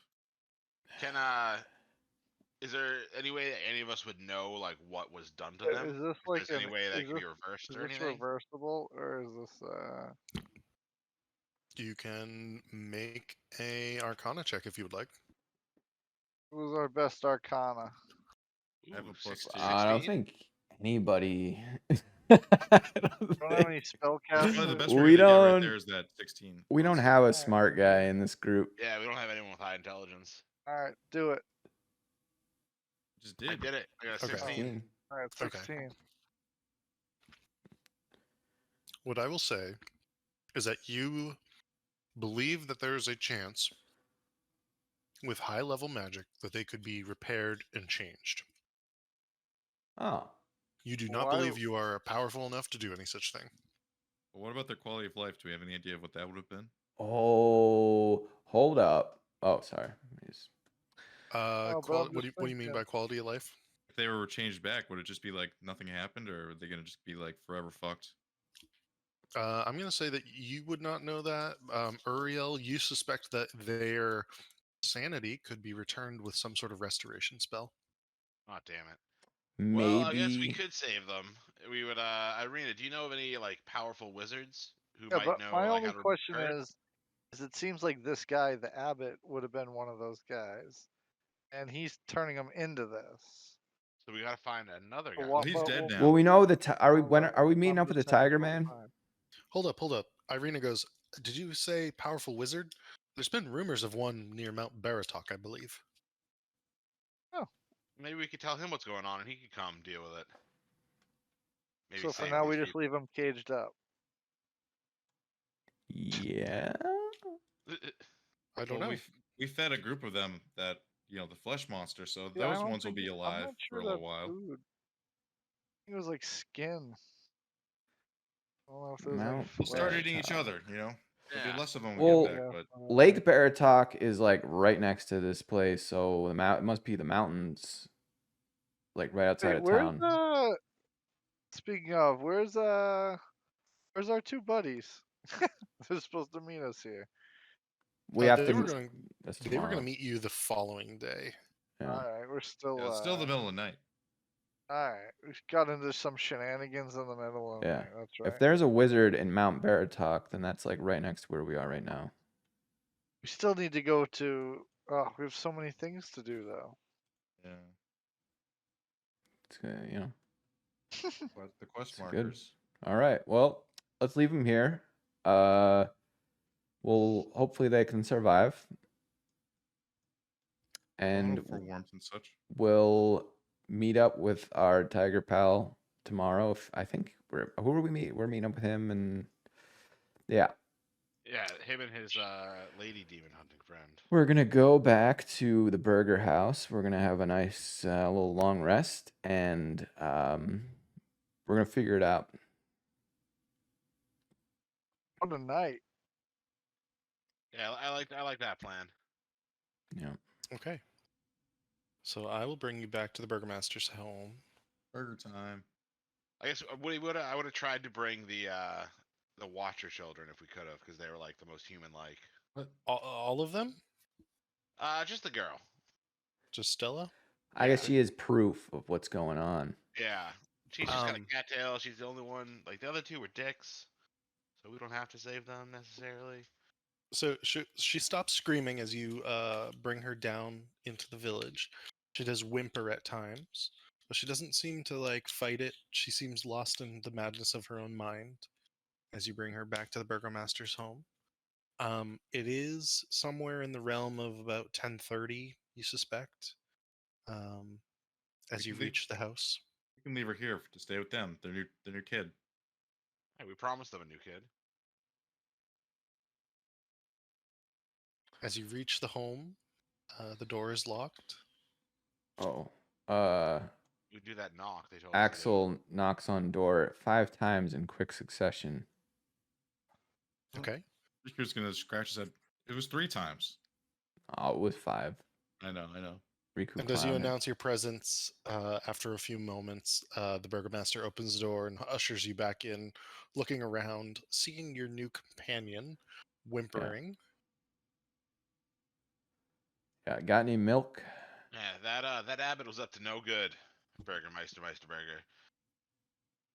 Oh, How do we know that? What happened? I still don't know what happened. The So- Abbot was the one turning all the people into the weird mutated Yeah, but things. why? Because he was a dick. He was corrupted. Look, I'm Okay. real tired. I hope you don't mind. Axel goes into their bedroom, grabs the bear rug, and drags it out to the, to the Do by you the want to put it in fire. front of the hearth or something? Yeah. Okay. Yeah, you put it there and you like collapse onto it, I assume. Curls up Okay. with his monkey. And she's like, no, indeed, go ahead. As you like lay your head on the back of the head of the bear. Everybody else sort of files in, enters the room. The Burgomaster's like, here's the glass of milk you asked for, and like hands it over to like Stella Watcher, who actually like begins to hungrily like lap it down, attempting to do so like a cat, her tail swishing behind her. They all sort of look at you. The Burgomaster locks the door again as you enter. It looks like you visited the Abbot. Heard a lot of noise from the village. Is everything okay up there? It is now, thanks to us. Yeah, Rico things are smiles. most definitely not okay. He was doing experiments on townsfolk, trying Hey, to turn hey, them into hey. Easy, weird, like easy. animal people. Okay, but everything's fine now. Riku says and smiles. Oh, um, animal people, and he's not going to do that anymore. Is this Nope. girl okay? He's dead now. The abbot's dead. That's What right. in the- Oh gosh. Oh. He Oh, was The gods possessed smote him by. down for his crimes against humanity. We think he was possessed by Strahd in some manner. oh God. Possessed by the devil himself. Oh, and this poor girl, is she the only one you could save? There Uh, were two others that Riku, are. at that, Riku looks at him and goes, "Actually, no, she's the only one you can save," and and smiles. Oh, oh? That's And right. sort of looks back and forth between Riku and Ariel. What? She can stay here now, right? Make perception or persuasion check. Okay. Oh, that's a natural 20. And he looks at her sadly, and he sort of like pats her on the head, and he looks at his wife, and he's like, "It's the least we can do, right, dear Anna?" And she goes, "She's no Ilya, but yeah, we'll nurse her back to health. I don't know about her sanity, but we'll do the best we can." Speaking of her sanity, we believe that if we can find a powerful enough wizard, he'd be able to save her and the rest of the poor victims too. Oh, indeed. And Anna takes Stella Watcher into the other room as the Burgomaster says, "Powerful wizard. I know that there were rumors about a year or two ago of a wizard coming to Barovia, getting quite a bit of folk together, getting an army together, and attempting to storm the castle, and he failed and supposedly was thrown from a cliff and died. That said, that same man has been spotted by hunters who sometimes come from Valaki to provide food for the village over by Mount Baratok. It's the very one that we were looking for. Indeed. At this, Irina sort of like had been like scratching her chin, pondering, and she goes to the lot of you, "That's how Doru, Father Lucian's son, died. You remember, the one who was trapped under the basement turned into a vampire? He went to the castle and tried to storm it with this wizard." You don't remember, but now I guess we know. Thank you.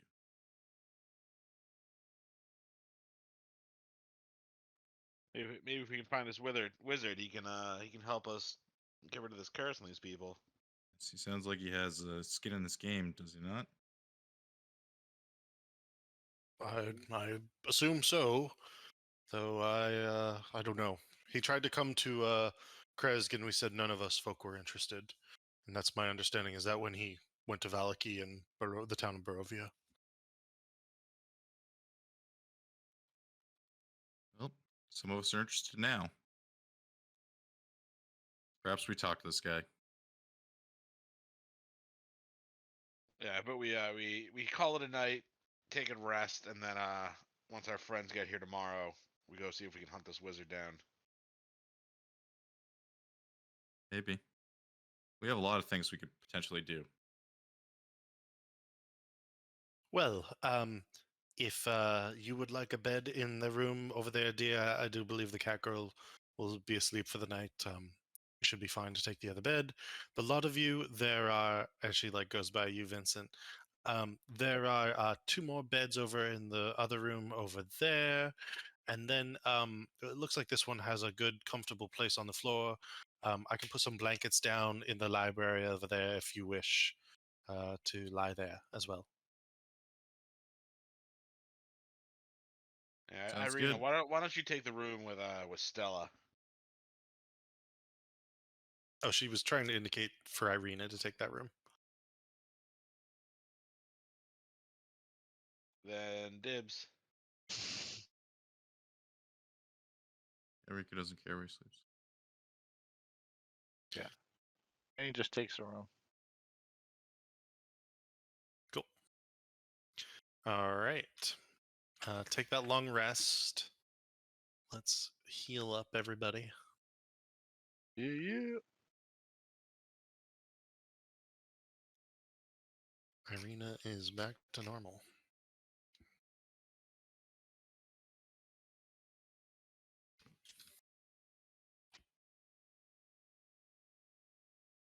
Let me see if I can drop that in. Oops. Who was it? Oh, It's a cat girl.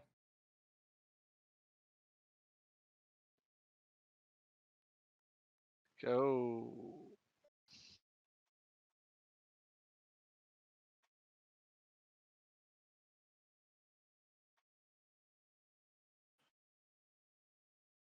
What a day in Krez. A night has it's only been like an hour. Yeah, it's only been a few hours. You wake up fully refreshed the next morning. Is there anything in particular you would like to do? Dang, Ariel.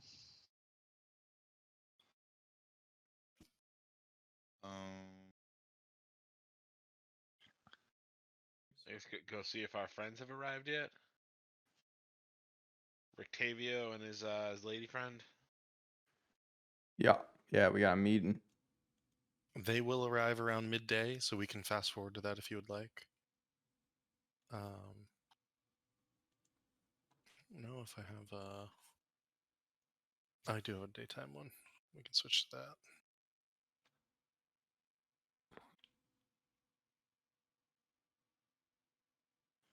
Yeah, it's more of a daytime one.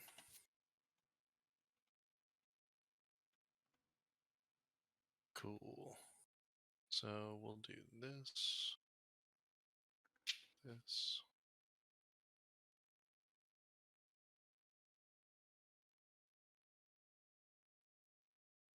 And as you are waiting for the arrival of your two important individuals, is there anything else you would like to occur? I suppose while we have downtime, I would be training the monkey to like I want to train him in stealth. I feel like stealth would be a good thing for him to be able to do. Okay. Go ahead and roll animal handling at advantage because you can speak with animals.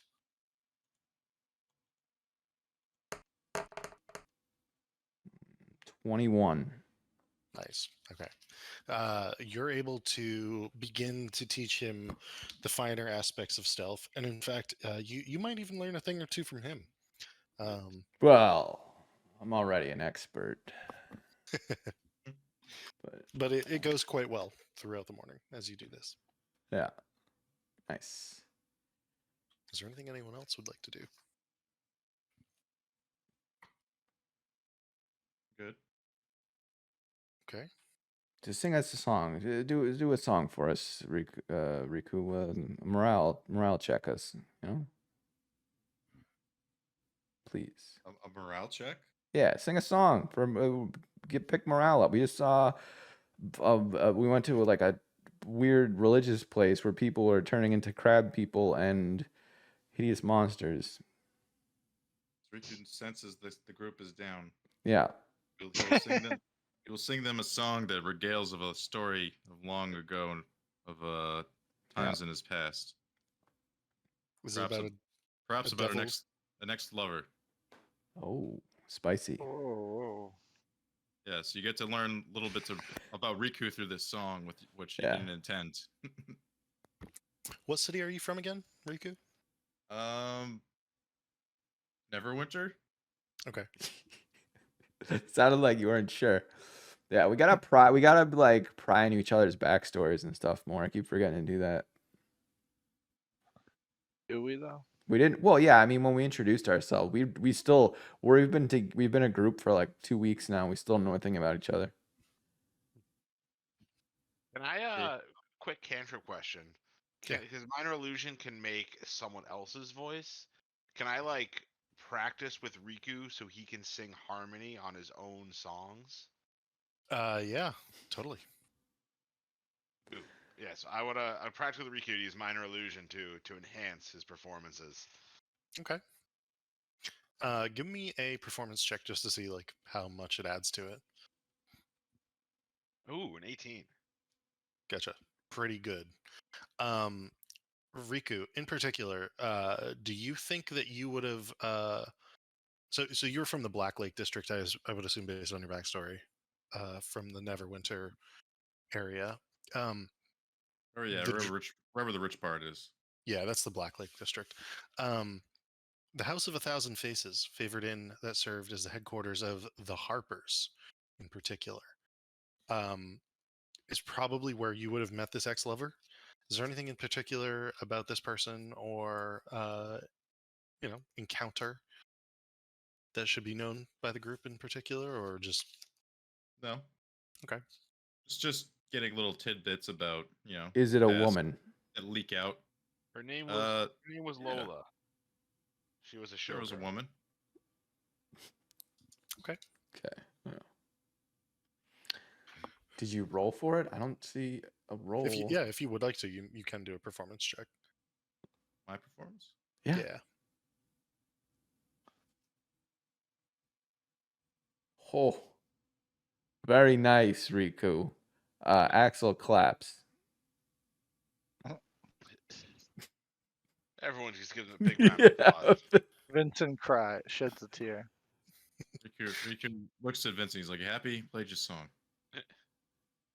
I use Wow. minor illusion to mimic a roaring crowd. It was beautiful. All He's right. like, "No, I'm trying to. Hopefully, I brightened people's hearts today after seeing such a gruesome scene."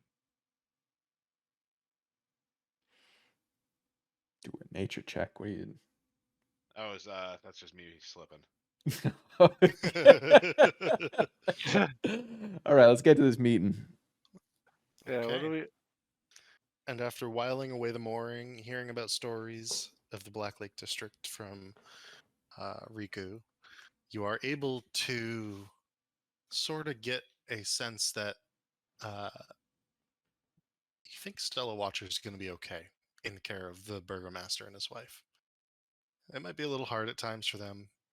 You suspect that they'll be able to meet her needs much better than her mother was in Valaki, even when she didn't have a cattail.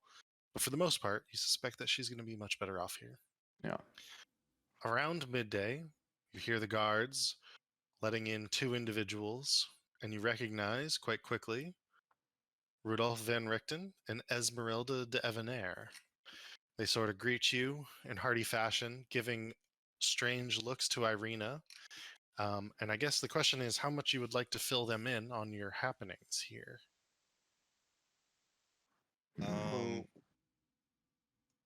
I mean, Riku kind of looks at the boys. He's like, "I feel like these guys are cool, right?" Yeah. And if they're Yeah. gonna be traveling with us, they should Yeah. kind of know. I mean, I agree. Plus, it's like it's Vincent's man crush. He would tell him everything. Riku comes up and is just like, "Some bad stuff happened here, and we're leaving the town in better shape than it was when we arrived. We'll tell you all about it as we travel." And Riku just gestures for the gates. He's like, "Welcome. Let's leave now." And where is it you would like to go? Well, isn't that the hot topic of the night? oh yeah, let's get the map up and figure it out. Give me a moment. Going to the lake, it's right there. Yeah, my vote still is. I'm just gonna say it is the castle we were at before. I sword. I really want to go back there too. Yeah, we got to get that sword, and then we can use it the rest of the way. Well, So It's kind of yeah. sounds like we've got a vote for Argynvostholt. Yeah, that's my vote. I think it's 2 because Uriel also wants to go there. But I think like- ultimately, I think it's about the route we take because we've got Argynvostholt, Berez, and the temple that's way to the south are places we're gonna be going. But then ultimately we have to end up at Castle Ravenloft. So we don't want to zigzag too much. And then we got do we want to help the people that we just left, like this Baratok place? He's got the image perfect. Oh, nice. Yeah. Burn it to the ground. Yeah. Do we Um. stop by the lake? It looks like there's a tower there. Like stop by there on the way to Argynvostholt. Yeah. Well, referred to it as Mount Baratok. So is it in the mountains or is it the lake? And Irina would know enough to be able to describe that Mount Baratok in particular is up on the northern side of Lake Zarovich. Um. That it's one of these tall like peaks up top there. Well, that's a bit out of the way. Oh, it says it right there. Okay, yes. Thank you, Riku. I don't need you squiggling around. All right. So, yeah, we can go. So, with that, we can go Argynvostholt, past Berez, and then down to the temple, and then over. Yeah, okay. Looks like Riku's got it. So, yeah. To Argynvostholt. So, Argynvostholt. And we know to just open with our strongest attacks on those fuckers. I wish I had watched back the VOD when we fought them so I could see exactly how much damage they did. A Yeah. lot. Yeah. Well, yeah, it was a lot. Um, But we have We might end up running again. gonna need a new strategy. We super can't. strong NPCs with us now too. Yeah, we can't run from that fight again. But it might No, end we up got happening we again. got our buddies, and Yeah. we're way stronger than we were. That was Yeah. like 3 levels ago. Yeah, I've got Moonbeam. I think we Moonbeam's all gonna have fix we all everything. have double attacks. But fix a lot of things. Okay. So, yeah. So you would like to begin to head towards Argynvostholt, is that right? Yep. Yep. Would you like to stop off at Lake Baratok into the tower at all with Rudolf Einrichten, or would you like to go to Wizard of Wines or anything, or just straight there? Didn't they tell us that like they came to check out the tower? So would we have to check the tower out with them to bring them to Argynvostholt with us? They were just going back there because that was Rudolf Einrichten and Esmeralda's sort of like base of operations. Ooh, can we ask them if they have anything like worth stopping by to pick up, like magic weapons or like a hand No. crossbow for Riku or something? Not in particular. They could probably get a hand crossbow from Valaki if you needed to. But from the tower in particular, no, nothing really of value in that way. Okay. It would just be like a safe place to discuss things and hang out if you wanted. Let's do that after we take down Argynvostholt. Okay. Well, then I am going to ask for some random rolls. Give me a moment here. Random. Everybody just start rolling dice. Somebody please roll a 1d20.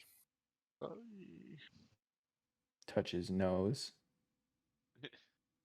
I'll do it. 1d20 coming in. And a 4.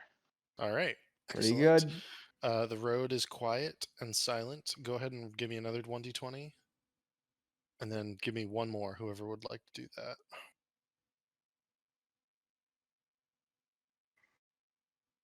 I'll keep it rolling. Yeah. I didn't. That was an accident. Oh, okay. So here's 2 more d20s. A 19 and a 30. Go ahead and roll me a 1d12 and a 1d8 together.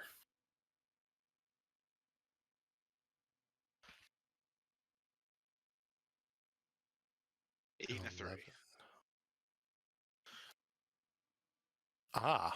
So along the road, in particular at this crossroads here, you do see a swarm of ravens and a were-raven flying up above.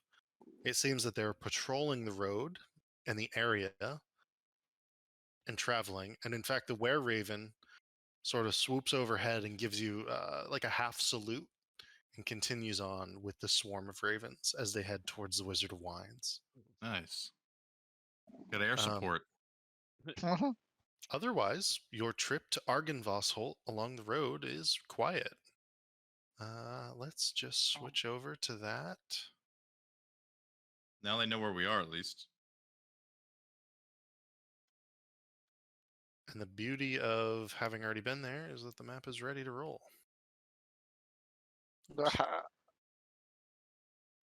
If I can get the right map. Let's see. Also, we know the room those guys are hanging out in, so we can just like avoid them too. Like loot around them. Sure, they're guarding the thing. I think this is the right one. Yeah, that looks... Nope.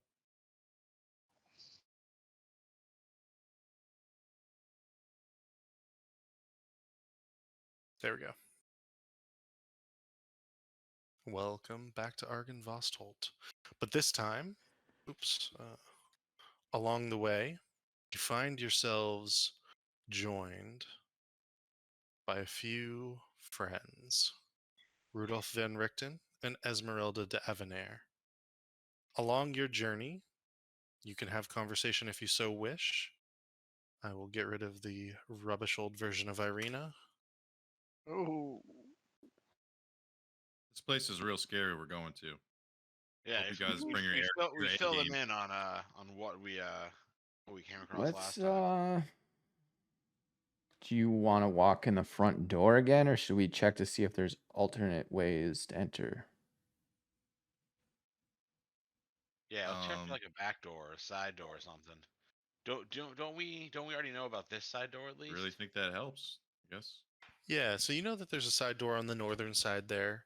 You believe that there's some sort of rear entrance as well. Let me just double check what you can see. Yeah, you believe that there's some rear entrance up these stairs here. And you know that the southerly wall It here was is... like here where we found him, right? Yeah, that's exactly right. And there's a collapsed wall over here that you can sort of see on the outside of things. Kind of give everybody a little rundown of the floor plan of what it was when we were there before, in case anybody forgot. Be like, yeah, they're in the back. Should we go in through the north? Going through like this door? Wherever Yeah. you want to go, sure. Oh, wow, Riku. Yeah, I need you to make decisions here. You're just saying Uriel leads the whatever. way over to the Yeah, back door. Uriel's gonna be a leader here. Riku apparently has taken the back seat to leadership. Okay, I just warned everybody where they were. bring everybody else along. At least the last time we were here.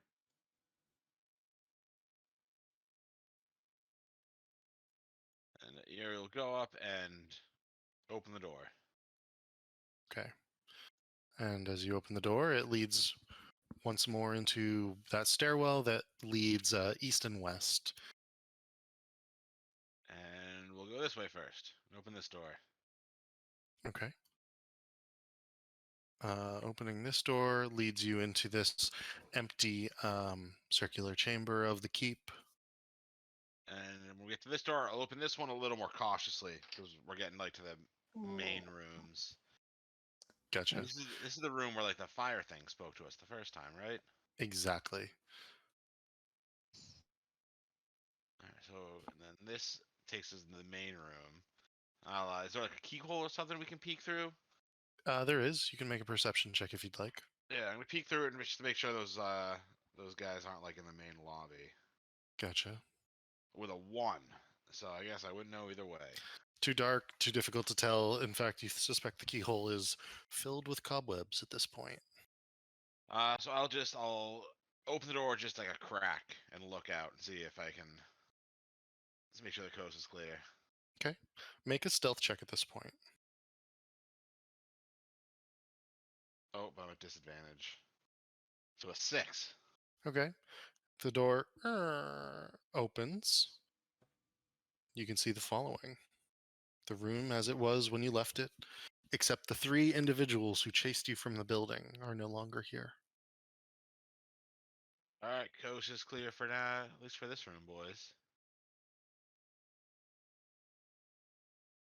So what do you guys think? Should we just should we go for those? Try to take those guys out like first thing? Or should we explore around a little bit first? Was it so they had like the ability to heal, right? Uh, I think it was we were damaging them and then they were just healing like they were, Yeah. they were and then regenerating, yeah. Uriel So- did his thing and then they couldn't heal. So, is So- there anything around us being affected by the Hallow spell? So I would say if you would like, I can sense Axel. it within 60 feet of me. So first and foremost, Axel, give me a history check. Hallow spell. No. History. L'histoire. 9. You can't remember what it was that that occurred to stop them from healing. Hallow spell? No. Okay. 'Cause I don't remember if it was just that first room they were in that they were healing, or if it was the building. It was the entire building, is what I will say. Okay. But I remember radiant damage fucked them up a bit. Maybe we just try to avoid them. Like not even aggro them and just explore the rest of the place and pretend make them think we're not even here. Yeah. Yeah. I thought, should we go up these stairs and see what's upstairs? Sure. Which way? These main ones, like right in front of me. But there's a left and a right. It's like there's like a fork in the Oh, staircase. so I go up and I'll go left. All right, give me a moment here. I'm just gonna copy all your characters so I can just hopefully bring them to the next one. Let me see which one this is. So I think this is the second floor that I'm bringing you to. All right, and you said left? Yep. All right. I will open up quite a bit of this stairwell and everything.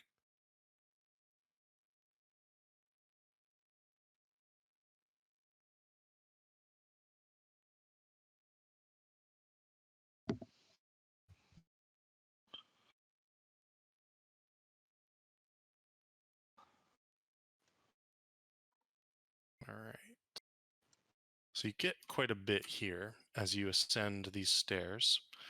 You can see that there are 2 stairwells on the other side. There is a bit of a hallway here, as well as a hallway to your right. There's a hallway sort of like back behind you. And there's a door, there's 2 doors to the south. There is at least 1 door to the north, and then it looks like 1 door down the hallway to the north. Just sort of expand some more of this so you can see a little better. There's like a pretty big hallway there. And there's also a hallway to the south. I guess we start checking some of these doors out. I guess I would check this one out first. Okay, let me just give you a descriptor for this room for a moment, just so you feel like you have everything that you need. 2 stone balconies flank the main foyer. Balusters carved to resemble knights in shining armor support their elegantly carved stone railings. Weapons and shields festoon the walls along each of these walkways, while alabaster busts of handsome men flank hallways that lead north and south away from the foyer. At the west end of each balcony is an archway that leads to a spiral staircase going up. Within this room, as you open this door, 29. The contents of this room are draped in cobwebs.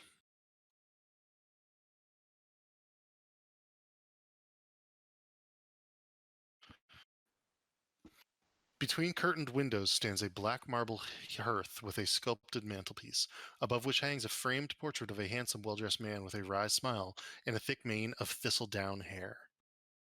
Opposite the fireplace is a large bed with a mattress, rotting, and wooden posts carved to resemble dragons. Across from the double doors stands a tall wardrobe, its doors hanging open, revealing a dark and empty cavity. The only other piece of furniture is an overstuffed leather chair that faces the hearth. I guess I would check the hearth. Check behind the painting. See if there's a hidden safe. There is no hidden safe. There, you do notice as you move the painting that there is an inscription in the bottom right corner, and it says "Lord Argynvostholt in human form during life." And then I guess I'll investigate the What's the like inside guy? the hearth and then the cabinet before moving on. The doors hanging open of the cabinet. It's dark and empty on the inside. I don't think there's anything in here, Axel. Should we move on to another room?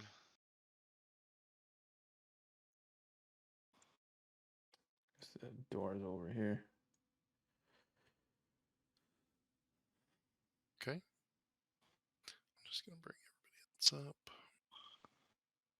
up. And as you get to this room, Axel, do you want to open that door? Is that the idea? Sure. Yeah. Let's. Big Okay. money. Let's see. The door to this room is barely open, and as you push it open, two beds with torn canopies can be seen. On opposite walls, with a tattered rug lying in the floor between them. Set into the far wall is a fireplace black with soot. A soft hiss issues from the hearth. A hiss. A hiss. Oh, maybe it's that dragon spirit. Again. See what it has to say. Okay. Creepy. Well, if I hear something hiss, I'm gonna assume it's an animal, right? Fair So assumption. yeah, I would try to say, hello, and I would like say that in hiss. I don't know. When I speak to an animal, am I speaking common or am I like am I saying its language? Like am I like barking? If I was talking to a dog, would I be barking or like how's that work? It might sound strange to everyone else. Grunts, animalistic noises, Yeah. barks, whatever it might be, but you are speaking to it in some sort of shared derived language. Yeah. Well, if I hear a hiss, I mean that's like a snake, right? So I guess I'm speaking snake. Yeah, like Harry Potter talking to a snake right now. Yeah, you try, Yeah. but nothing else speaks back. Mm. What you do see is a smoky dragonette sort of emerges from the fireplace Oh. and sits there for a moment. Do you do anything? You say a dragon? Dragonette. So like the sort of like the image of a dragon in smoke form, effectively. All right. And the last time we saw one of these things was like downstairs and it didn't kill us. So, Correct. all right. Yeah. I mean, what's up, Dragonette? It sees you, Yeah. and then it begins to leave, Uh-huh. and it does so by passing by you in sort of like a wispy form, and then down the hall, and then up these spiral stairs. Well, that was rude. I'm thinking we follow that thing. All right. And as you begin to exit the room and follow it, this is where we'll end for the night and pick up next weekend. To be continued. Oh, we in it, boys. We back.